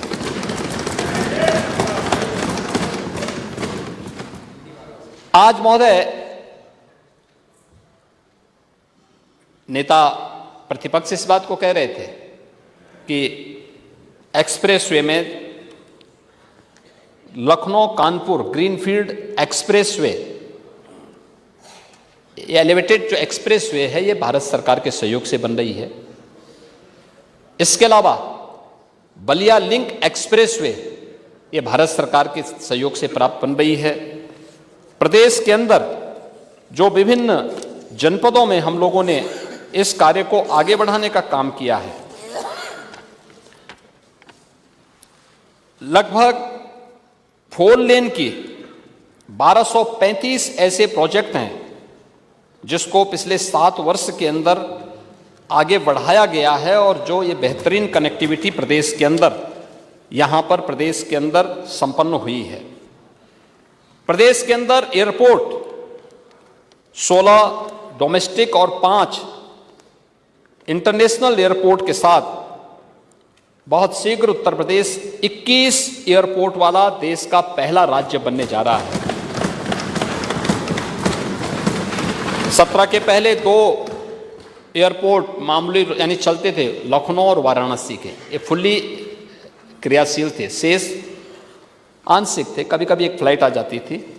लेकिन आज 9 एयरपोर्ट पूरी तरह क्रियाशील हो चुके हैं, 10 एयरपोर्ट पूरी तरह क्रियाशील हो चुके हैं, 10-11 की स्वीकृति मिल चुकी है, किसी भी दिन हम उनको प्रारंभ करने जा रहे हैं। प्रदेश में आज जो हमारे 10 एयरपोर्ट हैं, इनमें 150 फ्लाइट 75 से अधिक डेस्टिनेशन तक हवाई सेवा उत्तर प्रदेश से प्रदान कर रही हैं और 16-17 की तुलना में हवाई यात्रियों की संख्या में लगभग 100 गुना से अधिक वृद्धि हुई है। प्रदेश के अंदर लैंडलॉक्ड स्टेट है, लेकिन इनलैंड वाटरवे का इस्तेमाल किया गया। यहाँ की नदियाँ, सदा नीरा नदियाँ, वर्ष भर इसमें पानी रहता है, उनको चैनलाइज करते हुए, डिसिल्टिंग करते हुए इनलैंड वाटरवे की कार्रवाई आगे बढ़ रही है। इसमें वाराणसी में मल्टी मॉडल टर्मिनल का निर्माण कार्य पूरा किया जा चुका है और अन्य जगहों पर भी हम इस कार्य को कर रहे हैं और प्रदेश में इनलैंड वाटरवे अथॉरिटी का गठन प्रदेश सरकार पूर्ण कर चुकी है और इसको हम आगे बढ़ा रहे हैं। लखनऊ हरदोई के बीच में 1000 एकड़ क्षेत्रफल में से अधिक क्षेत्रफल में एक पीएम मेगा टेक्सटाइल पार्क के गठन के निर्माण की कार्रवाई को हम तेजी के साथ आगे बढ़ा रहे हैं और ये प्रदेश के अंदर इंफ्रास्ट्रक्चर के लिए आज देश का सबसे बड़ा रेल नेटवर्क हमारे पास है। डेडिकेटेड फ्रेट कॉरिडोर, देश के अंदर सर्वाधिक लाभ उत्तर प्रदेश को प्राप्त होने जा रहा है। ये सभी कार्य उत्तर प्रदेश आज उस दिशा में आगे बढ़ रहा है। उत्तर प्रदेश अब बिजनेस हब और निवेश का एक ड्रीम डेस्टिनेशन भी बन चुका है। महोदय, अगर कानून व्यवस्था अच्छी हो, सरकार की नीयत साफ हो, ट्रांसपेरेंट पॉलिसी हो, तो हर व्यक्ति आना चाहता है। देश और दुनिया आपकी ओर आना चाहेगी और आज उसी का परिणाम है कि जब हम लोगों ने ग्लोबल इन्वेस्टर समिट 2023 आयोजित किया था, लगभग 40 लाख करोड़ रुपए के निवेश प्रस्ताव प्राप्त हुए थे और मैं नेता प्रतिपक्ष को और दलीय जितने भी हमारे नेता विरोधी पक्ष में अलग अलग हैं, सभी सहयोगी दलों से मैं कहूँगा 19 फरवरी को, इसी 19 फरवरी को आदरणीय प्रधानमंत्री जी के कर कमलों से इनमें से 10 लाख करोड़ रुपए से अधिक के निवेश प्रस्ताव को ग्राउंड ब्रेकिंग हम लोग कराने जा रहे हैं, इसी लखनऊ में आयोजन करने जा रहे हैं। ये 10 लाख करोड़ रुपए के निवेश के प्रस्ताव उत्तर प्रदेश में पहली बार उनका भूमि पूजन का कार्यक्रम संपन्न होगा और पिछली उस समय रिपोर्ट भी आपके सामने हम लोग पढ़ेंगे कि पिछले निवेश से कितने नौकरियां लगी हैं, कितने नए रोजगार के सृजन हुए हैं और उत्तर प्रदेश में इसका क्या असर पड़ा है। ये आपने अगर संभवतः इकोनॉमिक टाइम्स की ये रिपोर्ट 3 फरवरी की पढ़ी होती, जिसमें उन्होंने तमिलनाडु के तिरुपुर जिले की एक बात लिखी थी, पढ़ी होगी ना, जिसमें उन्होंने इस बात को कहा था कि वहाँ पे उत्तर प्रदेश के 2 लाख से अधिक लोग काम करते थे और पिछले 7 वर्ष के अंदर उत्तर प्रदेश के अंदर निवेश का जो माहौल बना, जो नए उद्योग आए, आज उनमें से 60,000 से अधिक लोग वापस यूपी में जा चुके हैं, जिनको यूपी में ही काम मिल चुका है। ये नया उत्तर प्रदेश है और इस नए उत्तर प्रदेश की इस गाथा को आपको भी स्वीकार करना चाहिए। और इसमें आप यहाँ के सीएम रहे हैं, और ठीक है, भविष्य के तो उसमें सभी लोगों ने प्रश्न आप पे खड़ा कर दिया है। जब चाचा ही आप पे आशीर्वाद नहीं बरसा रहे हैं तो औरों का आशीर्वाद क्या मिल पाएगा। लेकिन कम से कम आपको इस बात पर गौरव की अनुभूति होनी चाहिए कि जिस उत्तर प्रदेश ने आपको मुख्यमंत्री के रूप में स्वीकार किया था कभी, आज उत्तर प्रदेश प्रगति कर रहा है, तो आपको तो खुश होना चाहिए, हर व्यक्ति को खुश होना चाहिए। हाँ? नहीं, चाचा तो आज भी साथ में हैं।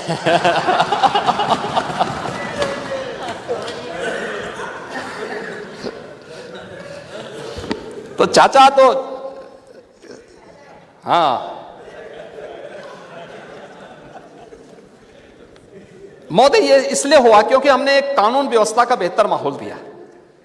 ईज ऑफ डूइंग बिजनेस, निवेश मित्र पोर्टल और सिंगल विंडो सिस्टम के साथ साथ जो प्रदेश की इन्वेस्टमेंट फ्रेंडली पॉलिसीज थी, उसका परिणाम है कि आज हर निवेशक उत्तर प्रदेश के अंदर आना चाहता है, जिसमें हर एक व्यक्ति की जवाबदेही भी है और हमारी नीतियों में पारदर्शिता भी है।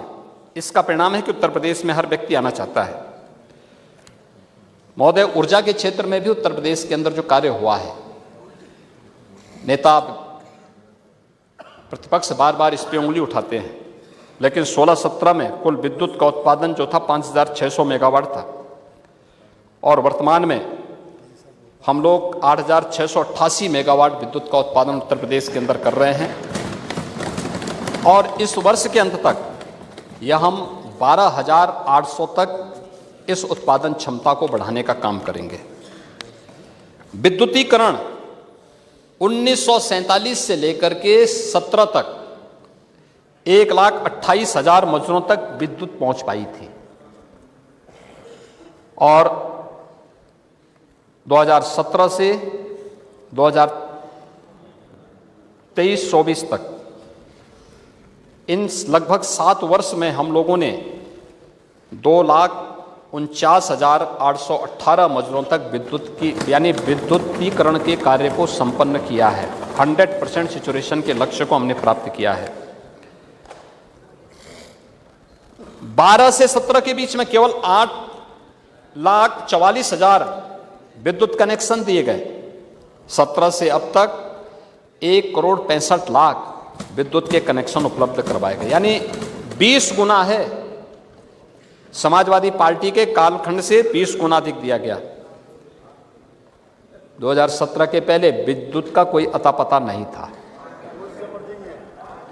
लेकिन 2017 के बाद ग्रामीण क्षेत्र में 18 घंटे, तहसील मुख्यालयों में 21 से 22 घंटे और जनपद मुख्यालयों में 23 से 24 घंटे की विद्युत की आपूर्ति हम लोग अनवरत कर रहे हैं।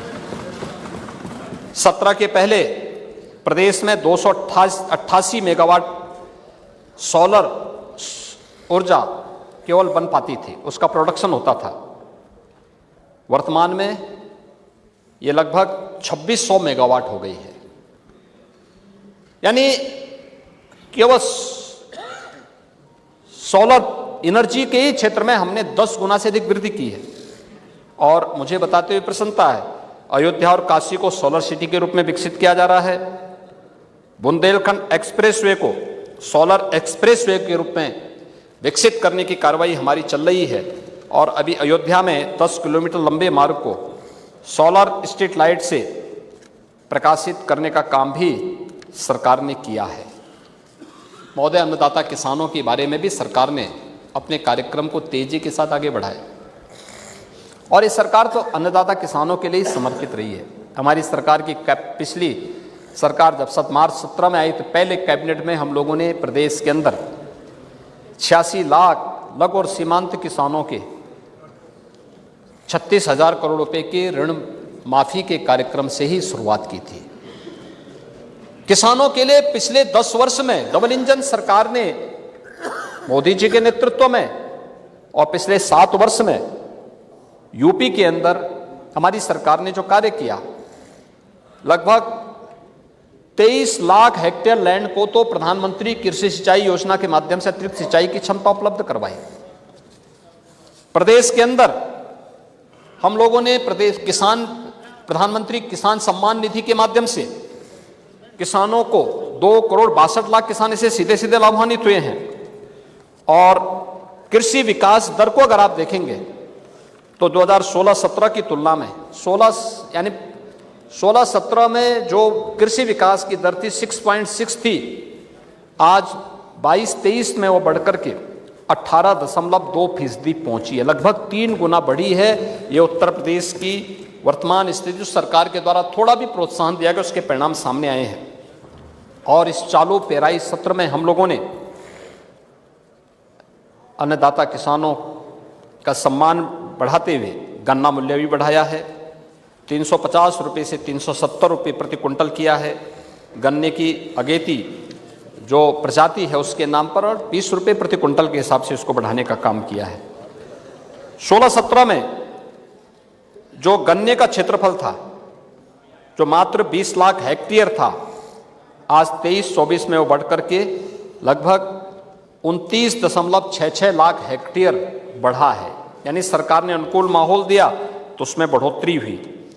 गन्ने का उत्पादन आज 1486 लाख टन से बढ़कर के 2492 लाख टन यहाँ पे हो चुका है। और प्रदेश के अंदर इसी प्रकार से अगर आप देखेंगे गन्ना मूल्य के भुगतान को लेकर के 1995 से लेकर के 2017 तक, महोदय 1995 से 2017 तक 22 वर्ष में 2,13,000 करोड़ रुपए का गन्ना मूल्य का भुगतान हुआ था। 2,13,000 करोड़ रुपए का। और जनवरी 24 तक हमारी सरकार आने के बाद हम लोगों ने अब तक 2,33,793 करोड़ रुपए का गन्ना मूल्य का भुगतान किया है। यानी 22 वर्ष में जितना उससे ज़्यादा हम मात्र 7 वर्ष में अन्नदाता किसानों के खाते में सीधे पैसा दे चुके हैं। आज प्रदेश में 120 चीनी मिलें हमारी वर्तमान में क्रियाशील हैं और प्रदेश में लगातार इस क्षमता को बढ़ाया जा रहा है। महोदय 17 के पहले बिचौलियों के भरोसे खेती किसानी को छोड़ दिया गया था, लेकिन हमारी सरकार आने के बाद किसानों के जीवन में परिवर्तन लाने के लिए अनेक प्रयास प्रारंभ हुए। सरकार आई, हम लोगों ने उन राज्यों में जहां पर प्रोक्योरमेंट की पॉलिसी है, 17 के पहले प्रोक्योरमेंट की पॉलिसी यूपी में नहीं थी, बिचौलियों के माध्यम से खरीदा जाता था। चौधरी लक्ष्मी नारायण जी के नेतृत्व में हमने टीम भेजी थी। ये लोग गए, ये लोग फिर वहाँ की प्रेजेंटेशन को लेके आए, यहाँ पे कार्रवाई आगे बढ़ी और आज 2018 से ये सरकार डबल इंजन की सरकार लागत का 1.5 गुना एमएसपी अन्नदाता किसानों को दे रही है।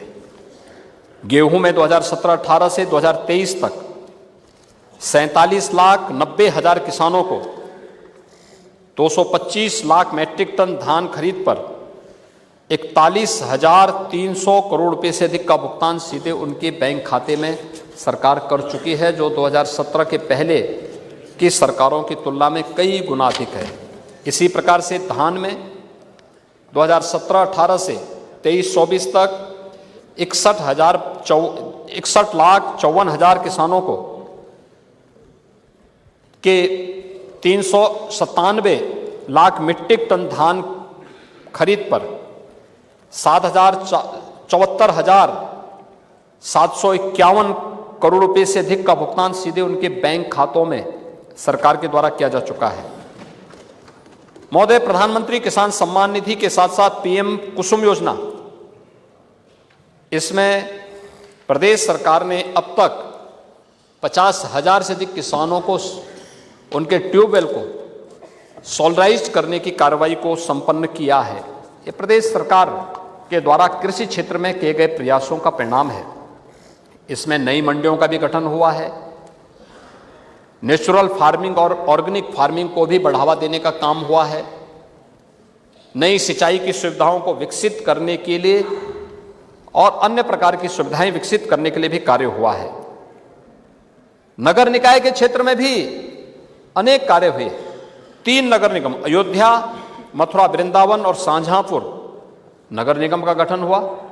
113 नए नगर निकायों का गठन कुल किया गया। 17 स्मार्ट सिटी को सेफ सिटी के रूप में बदलने की कार्रवाई युद्ध स्तर पर आगे बढ़ी है। प्रधानमंत्री स्वनिधि योजना में, जिसमें पहली बार प्रधानमंत्री जी की प्रेरणा से पूरे देश के अंदर भी और प्रदेश में भी पीएम स्वनिधि योजना में स्ट्रीट वेंडर, चाहे वह ठेला खोमचा रेहड़ी लगाने वाले लोगों के व्यवस्थित पुनर्वास और ब्याज मुक्त ऋण उन्हें उपलब्ध करवाने का कार्य हुआ है। और प्रदेश में 17,34,000 से अधिक पटरी व्यवसायियों ने 2,317 करोड़ रुपए इसके माध्यम से प्राप्त किए हैं। ग्रामीण और शहरी क्षेत्र में ओडीएफ प्लस के लक्ष्य को हमने प्राप्त किया है। चिकित्सा स्वास्थ्य के क्षेत्र में भी बेहतरीन कार्य हुआ है। न केवल 1 डिस्ट्रिक्ट 1 मेडिकल कॉलेज के कार्य को एक नई गति प्राप्त हुई है, बल्कि मलेरिया है, इंसेफ्लाइटिस है, डेंगू है, कालाजार है, चिकनगुनिया है, इस प्रकार की बीमारियों पर प्रभावी नियंत्रण करने में भी सरकार ने सफलता प्राप्त की है। प्रदेश के अंदर जो मुख्यमंत्री आरोग्य मेला लग रहे हैं, हर रविवार को लगते हैं और अब तक लगभग 12.5 करोड़ से अधिक रोगी इससे लाभान्वित हुए हैं। हर जिले में आज डायलिसिस सेंटर स्थापित हुए हैं, वहां से उनको बेहतरीन सुविधा प्राप्त हो रही है। और उसी का परिणाम है कि 2012 से 17 के बीच जो मातृ मृत्यु दर 285 थी, आज वह घट करके लगभग 165 से 167 के बीच में है। शिशु मृत्यु दर जो 48 प्रति हजार थी, आज वह घट करके 38 प्रति हजार हो गई है। प्रदेश में अभी यूनियन बजट आया है और केंद्र के इस बजट में आयुष्मान भारत योजना में आंगनबाड़ी और आशा बहनों को शामिल किए जाने का जो निर्णय हुआ है, ये प्रदेश की भी लाखों आंगनबाड़ी और आशा बहनें इससे लाभान्वित होने जा रही हैं। महोदय, स्कूली शिक्षा का भी कायाकल्प हुआ है। आपने देखा होगा कि समाजवादी पार्टी की सरकार में, वैसे भी वो सरकार तो शिक्षा से उनका कोसों तक संबंध नहीं था, लेकिन प्रदेश सरकार ने 2017 में स्कूल चलो अभियान प्रारंभ किया। बेसिक शिक्षा परिषद के स्कूलों में पढ़ने वाले बच्चों को uniform, bag, books, shoes, socks, sweater, ये सभी उपलब्ध करवाए। ऑपरेशन कायाकल्प में मैंने इसी सदन में माननीय सदस्यों का भी आह्वान किया था। समाज के मानिंदों ने भी इसमें सहभागी बनकर के कार्य किया और आज मुझे बताते हुए प्रसन्नता है कि बेसिक शिक्षा परिषद में आज 1,92,00,000 बच्चे इन स्कूलों में अध्ययन कर रहे हैं। अगर हम 17 से पहले की तुलना करें तो 40 लाख से अधिक बच्चों की वृद्धि हुई है। कोरोना बीच में 3 वर्ष हम लोगों को कोरोना से जूझना पड़ा था। ऑपरेशन कायाकल्प में 1,32,500 से अधिक विद्यालयों का ऑपरेशन कायाकल्प हुआ है और हर बेसिक शिक्षा परिषद के विद्यालय में 2-2 टैबलेट भी उपलब्ध कराए गए हैं और साथ साथ वहां पे स्मार्ट क्लासेस लगाने की प्रक्रिया भी प्रचलित है।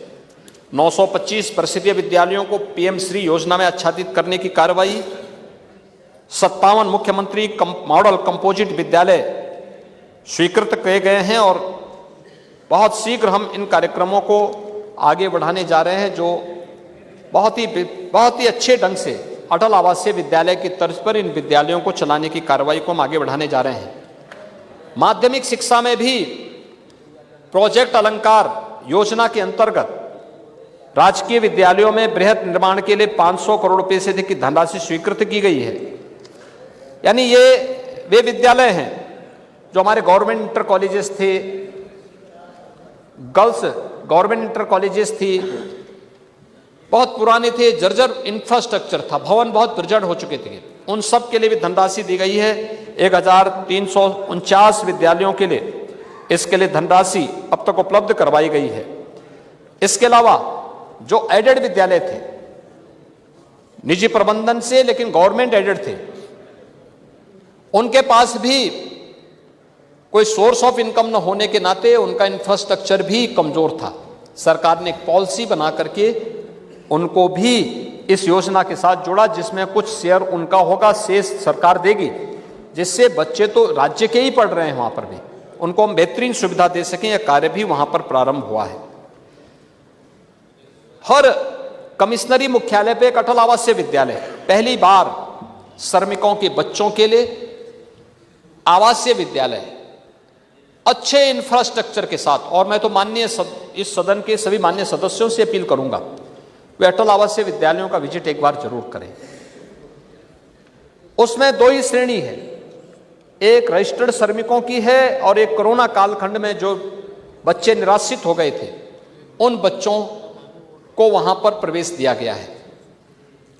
इंफ्रास्ट्रक्चर कैसे होना चाहिए, इसी तर्ज पर हर जनपद में हम पहले चरण में मुख्यमंत्री कंपोजिट विद्यालय के रूप में 57 शेष जनपदों में हम स्थापित करना चाहते हैं, और फिर इसे हम सभी 826 विकास खंडों तक लेके जाएंगे, जिसमें हर विधानसभा भी कम से कम 2-2 विद्यालय हर विधानसभा क्षेत्र में आ जाएंगे।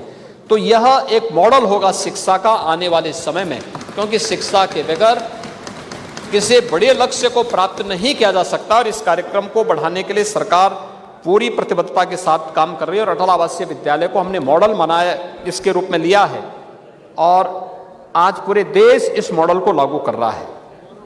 महोदय, उच्च शिक्षा में मां शाकंभरी विश्वविद्यालय सहारनपुर, राजा महेंद्र प्रताप सिंह राज्य विश्वविद्यालय अलीगढ़ और महाराजा सुहेलदेव राज्य विश्वविद्यालय आजमगढ़। हाँ, तो ये भी हम ही ने खोला, आपने नहीं खोला। मां विंध्यवासिनी राज्य विश्वविद्यालय अलीगढ़ में कौन वाइस चांसलर है? अलीगढ़ में जो वाइस चांसलर हैं वो अनुसूचित जाति के हैं। वर्मा जी, अनुसूचित जातियों के साथ इतना न्याय मत करिए। एक नहीं, अब मैं ये गिनाने का समय नहीं, जब गिनाना प्रारंभ कर दूंगा ना, आप लोग फिर सामने से मुंह बात नहीं कर पाएंगे, इसलिए अच्छा होगा कि शांति रहे तो अच्छा रहेगा। महोदय, मां विंध्यवासिनी राज्य विश्वविद्यालय मिर्जापुर, मां पाटेश्वरी देवी राज्य विश्वविद्यालय देवीपाटन, और मुरादाबाद में भी एक नए, और साथ साथ कुशीनगर में महात्मा बुद्ध कृषि और प्रौद्योगिकी विश्वविद्यालय की स्थापना की कार्रवाई हमारी वर्तमान में गतिमान है। प्रदेश के अंदर गोरखपुर में आयुष विश्वविद्यालय, लखनऊ में मेडिकल यूनिवर्सिटी के निर्माण का कार्य अपने अंतिम चरणों में चल रहा है, और बहुत शीघ्र, यानी इनमें इन्होंने अपने रेगुलर कार्यक्रम को प्रारंभ कर दिया है, लेकिन शेष अन्य उस कार्यक्रम भी हमारे तेज होंगे। साथ साथ जगतगुरु रामभद्राचार्य दिव्यांग विश्वविद्यालय चित्रकूट को भी राज्य सरकार ने राज्य विश्वविद्यालय के रूप में स्थापित करने का निर्णय लिया है, उस कार्य को आगे बढ़ा दिया है। निजी क्षेत्र में भी 15 विश्वविद्यालयों को लेटर ऑफ परफॉर्मेंस, 15 को लेटर ऑफ इंटेंट जारी किए गए हैं, और लगभग 1 दर्जन से अधिक अन्य आवेदन हमारे पास आए हैं, जो नए निजी विश्वविद्यालय। सरकार ने एक पॉलिसी बनाई है, शिक्षा की गुणवत्ता बनी रहे, इसके लिए भी सरकार कार्य करने को प्रतिबद्ध है, और उन्हीं सब मानकों के अनुरूप उन विश्वविद्यालयों के गठन के लिए भी अनुमति दी जा रही है। 26 नए पॉलिटेक्निक की स्थापना, जिनमें 15 क्रियाशील हो चुके हैं, 35 ITI जिनमें 8 क्रियाशील हो चुके हैं, 150 ITI जो टाटा टेक्नोलॉजीज के साथ मिलकर के उनके न्यू एज कोर्सेज को हम उनके साथ जोड़ सकें, इन सब के साथ उनके अपग्रेडेशन की कार्रवाई युद्ध स्तर पर आगे बढ़ रही है। स्वामी विवेकानंद युवा सशक्तिकरण योजना के अंतर्गत 17,61,000 से अधिक युवा स्मार्टफोन से और 7,54,000 युवा टैबलेट से प्रदेश में हम लोग आच्छादित कर चुके हैं और ये निरंतर जारी है। और प्रदेश सरकार के द्वारा किए गए प्रयासों का ही परिणाम है कि पिछले 6 वर्ष के अंदर 6.5 पौने 7 वर्ष के अंदर 6 लाख सरकारी नौकरी हमने पूरी पारदर्शी तरीके से सरकार ने दी है। प्रदेश में 2 करोड़ से अधिक नौजवानों को प्रदेश में ही नौकरी और रोजगार की सुविधा भी उपलब्ध करवाई है। 1 करोड़ 10 लाख से अधिक युवाओं को और उद्यमियों को प्रदेश में स्वरोजगार के साथ जोड़ने का अवसर भी प्रदान किया है। और लगातार प्रदेश में इस कार्य को आगे बढ़ाते हुए आज प्रदेश के अंदर शिक्षा में, तकनीकी शिक्षा में, व्यावसायिक शिक्षा में जो प्रयास प्रारंभ हुए हैं उसके परिणाम सामने आए हैं। और अभी हमारे श्रम और सेवायोजन विभाग और व्यावसायिक शिक्षा विभाग ने मिलकर के यूपी के स्किल मैन पावर की डिमांड न केवल उत्तर प्रदेश में और देश में बल्कि दुनिया में भी हो रही है। 5,000 युवा उत्तर प्रदेश के अभी इजराइल के लिए गए हैं, वो इजराइल के लिए चयन हुए हैं। इन 5,000 युवाओं को जिन्होंने ITI की है और इन सभी युवाओं को वहाँ पर इन सभी युवाओं के लिए चयन की प्रक्रिया पूरी होने के साथ महोदय जो सुविधा वहाँ मिलेगी, वहाँ की गवर्नमेंट स्वयं इसमें इन्वॉल्व हो रही है।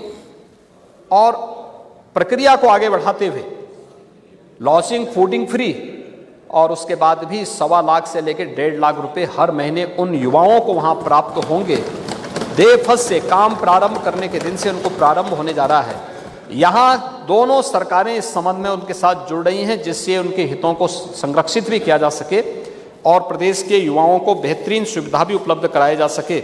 यह आज वहाँ पर प्रदेश ने वहाँ पर उन युवाओं के लिए किया है और अभी अन्य तमाम देशों में इस प्रकार की मांग प्रदेश में हो चुकी है, हो रही है और दुनिया में हो रही है। ये एक नए भारत के नए उत्तर प्रदेश की बात हम सबके सामने है। महोदय, पिछले 7 वर्ष में जो कार्य प्रारंभ हुआ प्रदेश में, हमने एक निश्चय के साथ, एक दृढ़ संकल्प के साथ हम लोग आगे बढ़े थे और लोक मंगल की जिस अवधारणा को लेकर के सरकार आगे बढ़ी थी, वह संकल्प और वह दृढ़ता हर एक क्षेत्र में हम सबके सामने देखने को मिला और परिणाम हमारे सामने है। आज नीति आयोग के जो सर्वे क्या कहते हैं कि 6 करोड़ लोग प्रदेश में बहुआयामी गरीबी रेखा से ऊपर उठे हैं। एक नए उत्तर प्रदेश की तस्वीर है। देश के अंदर 24 करोड़ लोग, 24 से 25 करोड़ लोग बहुआयामी गरीबी से ऊपर उठे हैं, तो 6 करोड़ उसमें उत्तर प्रदेश के हैं। ये चीजें दिखाती हैं। इसमें प्रदेश के अंदर 17 से अब तक 55,83,000 से अधिक गरीबों को बिना भेदभाव के आवास की सुविधा उपलब्ध करवाई गई। इसमें किसी की जाति, किसी का मत और किसी का मजहब नहीं देखा गया, जिसमें ग्रामीण और शहरी दोनों क्षेत्रों में सुविधा उपलब्ध करवाने का कार्य हुआ है।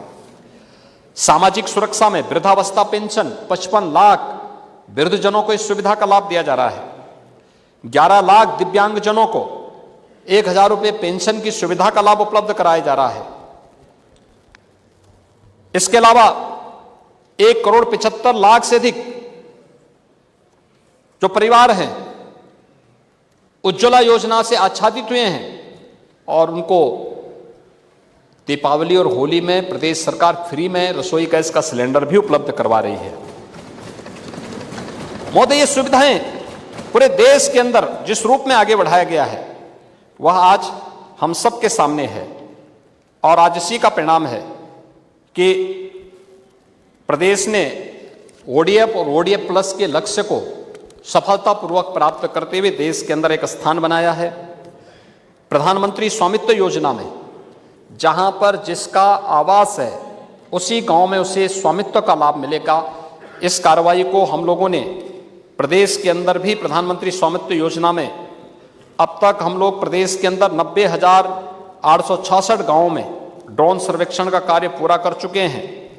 75,78,000 से अधिक घरौनी हम लोगों ने वितरित कर दी है, उन परिवारों को उपलब्ध करवा दिया है। और प्रदेश के अंदर आज टेक्नोलॉजी का बेहतर उपयोग करते हुए आवास, शौचालय, बिजली, स्वास्थ्य की सुविधा, राशन की सुविधा और अन्य बुनियादी सुविधाएं उन गरीबों को उपलब्ध करवाने का जो कार्य किया गया है वह ईज ऑफ लिविंग के लक्ष्य को प्राप्त करता है। और इसलिए ईज ऑफ लिविंग जो राज्यपाल जी ने अपने संबोधन में उत्तर प्रदेश के लक्ष्यों की ओर ध्यान आकर्षित किया है, यह प्रदेश सरकार की इन उपलब्धियों से बहुत स्पष्ट अनुभव कर सकते हैं। आज जब हम यहाँ पे इसकी चर्चा कर रहे हैं, सरकार एक नए कार्यक्रम को बहुत शीघ्र लागू करने जा रही है, वो फैमिली आईडी कार्ड है। हर परिवार का अपना एक फैमिली आईडी कार्ड होगा। सिचुएशन के 100% लक्ष्य को प्राप्त करने की दिशा में अभी प्रधानमंत्री विकसित भारत संकल्प यात्रा भी गांव-गांव गई थी। विकसित भारत संकल्प यात्रा ये नए भारत की वो यात्रा है जो हर व्यक्ति को प्रधानमंत्री मोदी जी के नेतृत्व में पिछले 10 वर्ष के अंदर देश के अंदर हुए नए विकास, एक नई पहचान, इंफ्रास्ट्रक्चर डेवलपमेंट के लिए जो कार्य हुए हैं, वेलफेयर स्कीम के अंतर्गत बिना भेदभाव के हर भारतवासी को जोड़ने का जो कार्य हुआ है, उन सभी लक्ष्यों से अवगत कराने के साथ साथ जो लोग अभी तक उन योजनाओं से वंचित रहे हैं, उन लोगों को भी हम लोग योजना का हिस्सा बनाएंगे। और इसके लिए एक व्यवस्थित रूप से कार्य हमने प्रदेश के अंदर प्रारंभ किया है। और महोदय, मुझे बताते हुए प्रसन्नता है कि 60 योजनाओं को हमने फोकस किया है, जिसमें 6 करोड़ 64 लाख लाभार्थियों की फैमिली आईडी अब तक हम सीडिंग कर चुके हैं। और बहुत शीघ्र प्रदेश के अंदर जब हम इसको लागू करेंगे, मैं इस बात के लिए आश्वस्त कर सकता हूं कि वे कोई भी परिवार किसी योजना से फिर वंचित नहीं रह पाएगा। दूसरा, हर परिवार के एक व्यक्ति को रोजगार के लक्ष्य को प्रदान करने की दिशा में सरकार इसके माध्यम से आगे बढ़ने का काम करेगी। और महोदय, इसीलिए तो यहाँ पर उत्तर प्रदेश के बारे में जो बात कही थी हमने, उत्तर प्रदेश की इस विरासत पर हम सबको गौरव की अनुभूति होनी चाहिए। 24 जनवरी 1950 को उत्तर प्रदेश का नाम आया। पहले अलग अलग नाम से था, कभी यूनाइटेड प्रोविंस के नाम पे, कहीं संयुक्त प्रांत के नाम पर, अलग अलग उसके नाम पर था। और यह राज्य इतने दिनों से था, लेकिन ये हमारा सौभाग्य है कि 2018 में तत्कालीन माननीय राज्यपाल श्री राम नाईक जी ने मुझे पत्र लिखा। उन्होंने कहा कि राज्य को अपनी स्थापना दिवस के कार्यक्रम को भी आयोजित करना चाहिए। मैं उनके साथ पास गया था, मैंने उनसे बातचीत भी की और फिर उत्तर प्रदेश ने 24 जनवरी 2018 को अपना पहला स्थापना दिवस का आयोजन किया था। और मुझे बताते हुए प्रसन्नता है कि हमने अपने पहले स्थापना दिवस में जो योजना लागू की थी वह थी 1 डिस्ट्रिक्ट 1 प्रोडक्ट की। 1 डिस्ट्रिक्ट 1 प्रोडक्ट की योजना। नेता प्रतिपक्ष तो ओडीओपी की योजना पे हंस रहे थे कि आपने क्या किया। ये बोलिए कि ये सोचे कि आपने क्या किया। हमने तो उसको पहचान दिलाई है, और पहचान ही नहीं दिलाई है, हमने उसको मार्केट के साथ जोड़ा है, हमने उसको टेक्नोलॉजी के साथ जोड़ा है, हमने उसको पैकेजिंग के साथ जोड़ा है, हमने उसको एक्सपोर्ट के साथ जोड़ा है। आज 1 डिस्ट्रिक्ट 1 प्रोडक्ट प्रदेश के अंदर 2 लाख करोड़ रुपए से अधिक का 1 डिस्ट्रिक्ट 1 प्रोडक्ट आज दुनिया की मार्केट में पहुंच रहा है। ओडीओपी 2018 में विश्वकर्मा श्रम सम्मान, हमारे परंपरागत जो हस्तशिल्पी और कारीगर थे, आपने क्या किया। पीडीए में आप चाचा को भी भूल गए और गांव के नाव को, धोबी को, मोची को, गांव के हलवाई को, गांव की, यानी ये सब क्या पीडीए के पार्ट नहीं थे क्या। इसीलिए जब अवसर मिला तो किए कुछ नहीं। आज पीएम विश्वकर्मा के माध्यम से भी और मुख्यमंत्री विश्वकर्मा श्रम सम्मान के माध्यम से भी 16-17 ऐसी ग्राम स्वराज की राष्ट्रपिता महात्मा गांधी की परिकल्पना को साकार करने वाली, आत्मनिर्भर गांव की परिकल्पना को साकार करने वाली इन सभी हस्तशिल्पियों के लिए पीएम विश्वकर्मा योजना 2019 से उत्तर प्रदेश चला रहा है, जिसमें उनका प्रशिक्षण, उनको टूल किट उपलब्ध कराना, बैंकों से सस्ते में लोन दिलाना। और इस बजट में तो खन्ना जी ने एक नई घोषणा की है एमएसएमई विभाग के माध्यम से कि हम उनको ब्याज मुक्त ऋण भी उपलब्ध कराएंगे। इसकी चर्चा हम बजट में करेंगे। 2020 में महिला सशक्तिकरण के लिए मिशन शक्ति का कार्यक्रम उत्तर प्रदेश ने प्रारंभ किया, जो देश के अंदर एक मॉडल बन रहा है। 2021 में हमने प्रदेश के अंदर आजादी के अमृत महोत्सव के कार्यक्रम का शुभारंभ किया था और 22 में युवाओं के सशक्तिकरण, तकनीकी दृष्टि से सक्षम बनाने के कार्यक्रम को हम लोगों ने प्रारंभ किया। और आज उत्तर प्रदेश जिस रूप में देखा जा रहा है, कई स्कीम उत्तर प्रदेश की ऐसी हैं जो आज देश के अंदर मॉडल के रूप में मानी जा रही हैं। ओडीओपी भी, पीएम विश्वकर्मा भी, मिशन शक्ति भी, अटल आवासीय विद्यालय भी, 75,000 से अधिक हमारे पारंपरिक हस्तशिल्पी और कारीगर ऐसे हैं जिनको प्रशिक्षण अब तक और टूल किट से जोड़ा गया है, जिन्हें टूल किट शासन ने उपलब्ध करवाया है। और हर वर्ष इस दिवस के अवसर पर हम अपने 2 विभूतियों को या 5 तक के 5 विभूतियों को, 2 विभूतियों को सम्मानित करते हैं। और मुझे प्रसन्नता है कि इस वर्ष हम लोगों ने चंद्रयान मिशन के साथ जुड़ी हुई लखनऊ की बेटी जो इसरो में वैज्ञानिक हैं, श्रीमती ऋतु कारिधान को, और भारत का पहला यूनिकॉर्न देने वाले तकनीकी जगत से जो ख्याति लब्ध नाम है, कानपुर निवासी सी नवीन तिवारी को हम लोगों ने लखनऊ में सम्मानित भी किया उत्तर प्रदेश दिवस के अवसर पर। महोदय, राज्य सरकार अनेक कार्यक्रमों को आगे बढ़ा रही है और उस क्रम में आज राज्यपाल जी ने अपने भाषण के अंत में कुछ बातें भी कही। पता नहीं क्यों नेता प्रतिपक्ष को इस पे चिढ़ है कि उत्तर प्रदेश नंबर 1 पे क्यों आ गया। आप नहीं कर पाए तो आज तब भी आपको खुशी होनी चाहिए कि चलिए उत्तर प्रदेश वासियों ने आपको मुख्यमंत्री के रूप में 5 साल तक बर्दाश्त किया और आज कम से कम उत्तर प्रदेश आगे बढ़ रहा है, तो कम से खुशी तो होनी चाहिए आपको। प्रधानमंत्री किसान सम्मान निधि में देश के अंदर 11 करोड़ किसान इस सुविधा का लाभ प्राप्त कर रहे हैं, तो उत्तर प्रदेश में 2 करोड़ 62 लाख किसान इस सुविधा का लाभ प्राप्त कर रहे हैं। और अब तक 63,000 करोड़ रुपए की राशि उत्तर प्रदेश के इन किसानों के खाते में सीधे सीधे हस्तांतरित हुई है। प्रधानमंत्री आवास योजना, देश के अंदर 4 करोड़ परिवारों को इस सुविधा का लाभ प्राप्त हुआ है, तो उत्तर प्रदेश के अंदर 55,83,000 किसानों पर गरीबों को इस योजना का लाभ मिला है। उज्ज्वला योजना, महोदय देश के अंदर 10 करोड़ गरीबों को प्रधानमंत्री उज्ज्वला योजना का लाभ मिला है, तो प्रदेश के अंदर 1 करोड़ 75 लाख को इस सुविधा का लाभ प्राप्त हुआ है। स्वच्छ भारत मिशन में 11 करोड़ शौचालय देश के अंदर बने, तो प्रदेश में भी 2 करोड़ 63 लाख से अधिक शौचालय प्रदेश में बने हैं। देश के अंदर भारत सरकार द्वारा ई श्रम पोर्टल में देश के अंदर 28 करोड़ 62 लाख श्रमिकों ने रजिस्टर्ड किया है अपने आप को, तो प्रदेश में 8 करोड़ 32 लाख है, जो देश में प्रथम है। प्रधानमंत्री जनधन योजना में उत्तर प्रदेश प्रथम, यानी देश के अंदर जितने अकाउंट खुले हैं उनमें से 8 करोड़ 56 लाख उत्तर प्रदेश में खुले हैं। सौभाग्य योजना में उत्तर प्रदेश नंबर 1, 1 करोड़ 58 लाख निःशुल्क विद्युत कनेक्शन उत्तर प्रदेश के अंदर दिए गए। प्रधानमंत्री जीवन ज्योति बीमा योजना उत्तर प्रदेश प्रथम, 1 करोड़ 9 लाख गरीबों को इस योजना से लाभान्वित किया गया।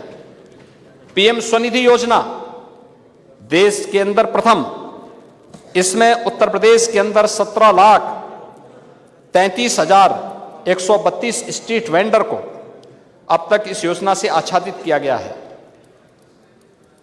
टूरिस्ट, प्रदेश के अंदर जो कुल पर्यटकों का फुटफॉल है, इसमें 43 करोड़ 42 लाख प्रदेश में है, उत्तर प्रदेश में है, जो देश में नंबर 1 पर है। और dedicated freight corridor, railway network हो, नेशनल हाईवेज हो, इन सब में उत्तर प्रदेश, एक्सप्रेसवे में उत्तर प्रदेश आज देश के अंदर नंबर 1 पर है। कैनाल नेटवर्क में उत्तर प्रदेश देश के अंदर नंबर 1 पर है। प्रदेश के अंदर आप डोमेस्टिक इंटरनेशनल एयरपोर्ट में उत्तर प्रदेश देश के अंदर नंबर 1। डिजिटल लेन देन में उत्तर प्रदेश देश के अंदर नंबर 1।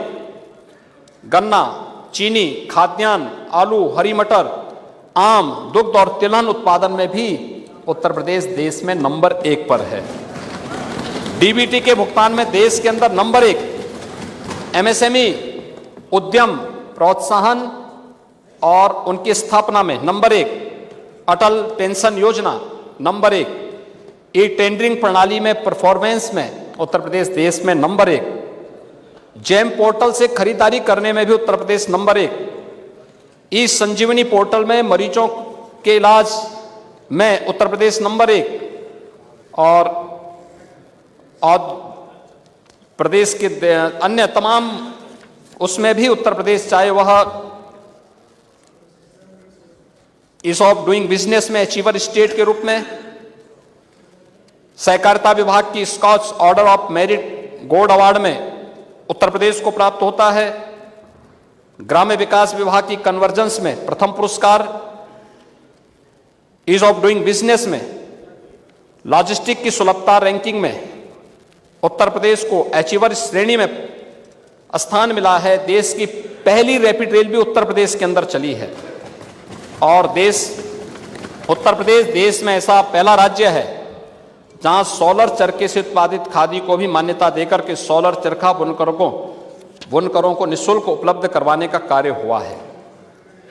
नदियों के पुनरुद्धार और जल यानी वाटर कंजर्वेशन के लिए भी उत्तर प्रदेश देश के अंदर नंबर 1 पर है, जिसमें हम लोगों ने कई नदियों को पुनरुद्धार प्रदेश के अंदर किया है। वृक्षारोपण में भी पूरे देश के अंदर उत्तर प्रदेश ही नंबर 1 पर है। और महोदय, ये उत्तर प्रदेश नए भारत का नया उत्तर प्रदेश है, जिसकी पहचान आज देश के ग्रोथ इंजन के रूप में, यानी देश के विकास को ब्रेक थ्रू देने की है। आपने देश के विकास में ब्रेकर बनकर के उत्तर प्रदेश के नौजवानों को पहचान के संकट में भेज दिया था, लेकिन आज उत्तर प्रदेश देश के विकास को ब्रेक थ्रू दे रहा है। और महोदय, उसी लिए महामहिम राज्यपाल ने अपने अभिभाषण में इन सभी मुद्दों को उल्लेख करके इस 2017 से 23 के बीच में हुई उपलब्धियों के दस्तावेज को अपने अभिभाषण के माध्यम से और भावी योजनाओं को भी संवेद सदन में प्रस्तुत किया है। राज्यपाल जी के अभिभाषण में बहुत सारी चीजों का उल्लेख किया गया है और मैं पहला धन्यवाद दूंगा अपने उन सभी माननीय सदस्यों को, नेता प्रतिपक्ष के साथ साथ सभी दलीय नेताओं को और उन सभी माननीय 100 सदस्यों को जिन्होंने इस पूरी चर्चा में डॉक्टर नीरज बोरा जी के द्वारा और श्रीमती सरिता भदौरिया जी के द्वारा अनुमोदित इस प्रस्ताव के समर्थन में अपने विचारों को यहाँ पे रखा। जो उनके सुझाव होंगे सरकार उसका संज्ञान भी लेगी और जो महत्वपूर्ण सुझाव उनके प्रदेश के विकास के लिए होंगे उन सब का हम सम्मान के साथ उसको स्वीकार करते हुए आगे बढ़ेंगे। लेकिन मैं एक बात जरूर कहना चाहूँगा, राज्यपाल जी ने अपने भाषण में एक बात जरूर कही और वह कही थी कि राम राज्य की अवधारणा को आज साकार होते हुए हम देख रहे हैं। और मैं फिर कहना चाहता हूँ, यह देश राम राज्य के अवधारणा को ही स्वीकार करेगा, समाजवाद को कभी स्वीकार नहीं करेगा। राम राज्य आर्थिक संपन्नता, विकासोन्मुख समाज और राजनीतिक अखंडता का निर्माण ही हम सब का उद्देश्य होना चाहिए और हमें अपनी इस विरासत पर गौरव की अनुभूति भी होनी चाहिए। हमें याद रखना होगा कि अतीत की नींव पर हम एक सुदृढ़ भवन का निर्माण करके आगे बढ़ सकते हैं। अतीत का बिछड़ा वर्तमान का त्रिशंकु होता है। इसलिए इस बात को ध्यान में रखना कि समाजवाद जो केवल एक मृग तृष्णा बन चुकी है, समाजवाद एक अस्वाभाविक, अप्राकृतिक, एक अमानवीय व्यवस्था बना के रख दी है आप लोगों ने। बहुरूपये की तरह इसके अनेक ब्रांड हैं। मैं फिर कहना चाहता हूं, प्रजातांत्रिक समाजवाद के रूप में भी आप लोगों ने इसको देखा है, लोकतांत्रिक समाजवाद के रूप में भी आपने इसको बोला है, चच्चों का प्रगतिशील समाजवाद भी सब लोग देख रहे हैं, आर्थिक समाजवाद भी लोगों ने देखा है और प्रदेश ने पारिवारिक समाजवाद को भी झेला है। हमारा राम राज्य एक सार्वकालिक, सार्वभौमिक और सार्वदेशिक व्यवस्था, एक शाश्वत व्यवस्था है। बिना भेदभाव की योजनाओं का लाभ देना, सबका साथ, सबका विकास, सबका प्रयास और सबका विश्वास, यही राम राज्य की अवधारणा है। और 22 जनवरी का कार्यक्रम भी इसी बात की प्रेरणा हम सबको दे रहा था। और मैं आह्वान करूंगा कि हम सबको इसके लिए कार्य करना होगा, निरंतर प्रयास करना होगा। बहुत अच्छे ढंग से हम प्रदेश को आगे बढ़ा सकते हैं। माननीय राज्यपाल जी का जो अभिभाषण है, ये एक प्रेरणा है, एक मार्गदर्शन है। मैं महामहिम राज्यपाल जी के प्रति, उनके अभिभाषण, संवेद सदन के प्रति उनके द्वारा दिए गए मार्गदर्शन और अभिभाषण के लिए हृदय से आभार व्यक्त करता हूं। और मैं इस सम्मानित सदन से इस बारे में अनुरोध करता हूं कि सर्वसम्मति से हम वर्ष के प्रारंभ में जो उनका मार्गदर्शन अभिभाषण के माध्यम से इस सदन को प्राप्त हुआ है, उसको सर्वसम्मति से पारित करते हुए महामहिम राज्यपाल के प्रति आभार और धन्यवाद ज्ञापित करें। अध्यक्ष जी, आपने मौका दिया, मैं हृदय से आपको भी धन्यवाद देता हूं। और माननीय सदस्यों को एक बार फिर से इस बात के लिए आह्वान करूंगा कि 11 फरवरी की तिथि माननीय अध्यक्ष जी ने तय की है, तो 11 फरवरी को हम सब अयोध्या में जाएं तो बहुत अच्छा होगा, संदेश होगा। बहुत बहुत धन्यवाद।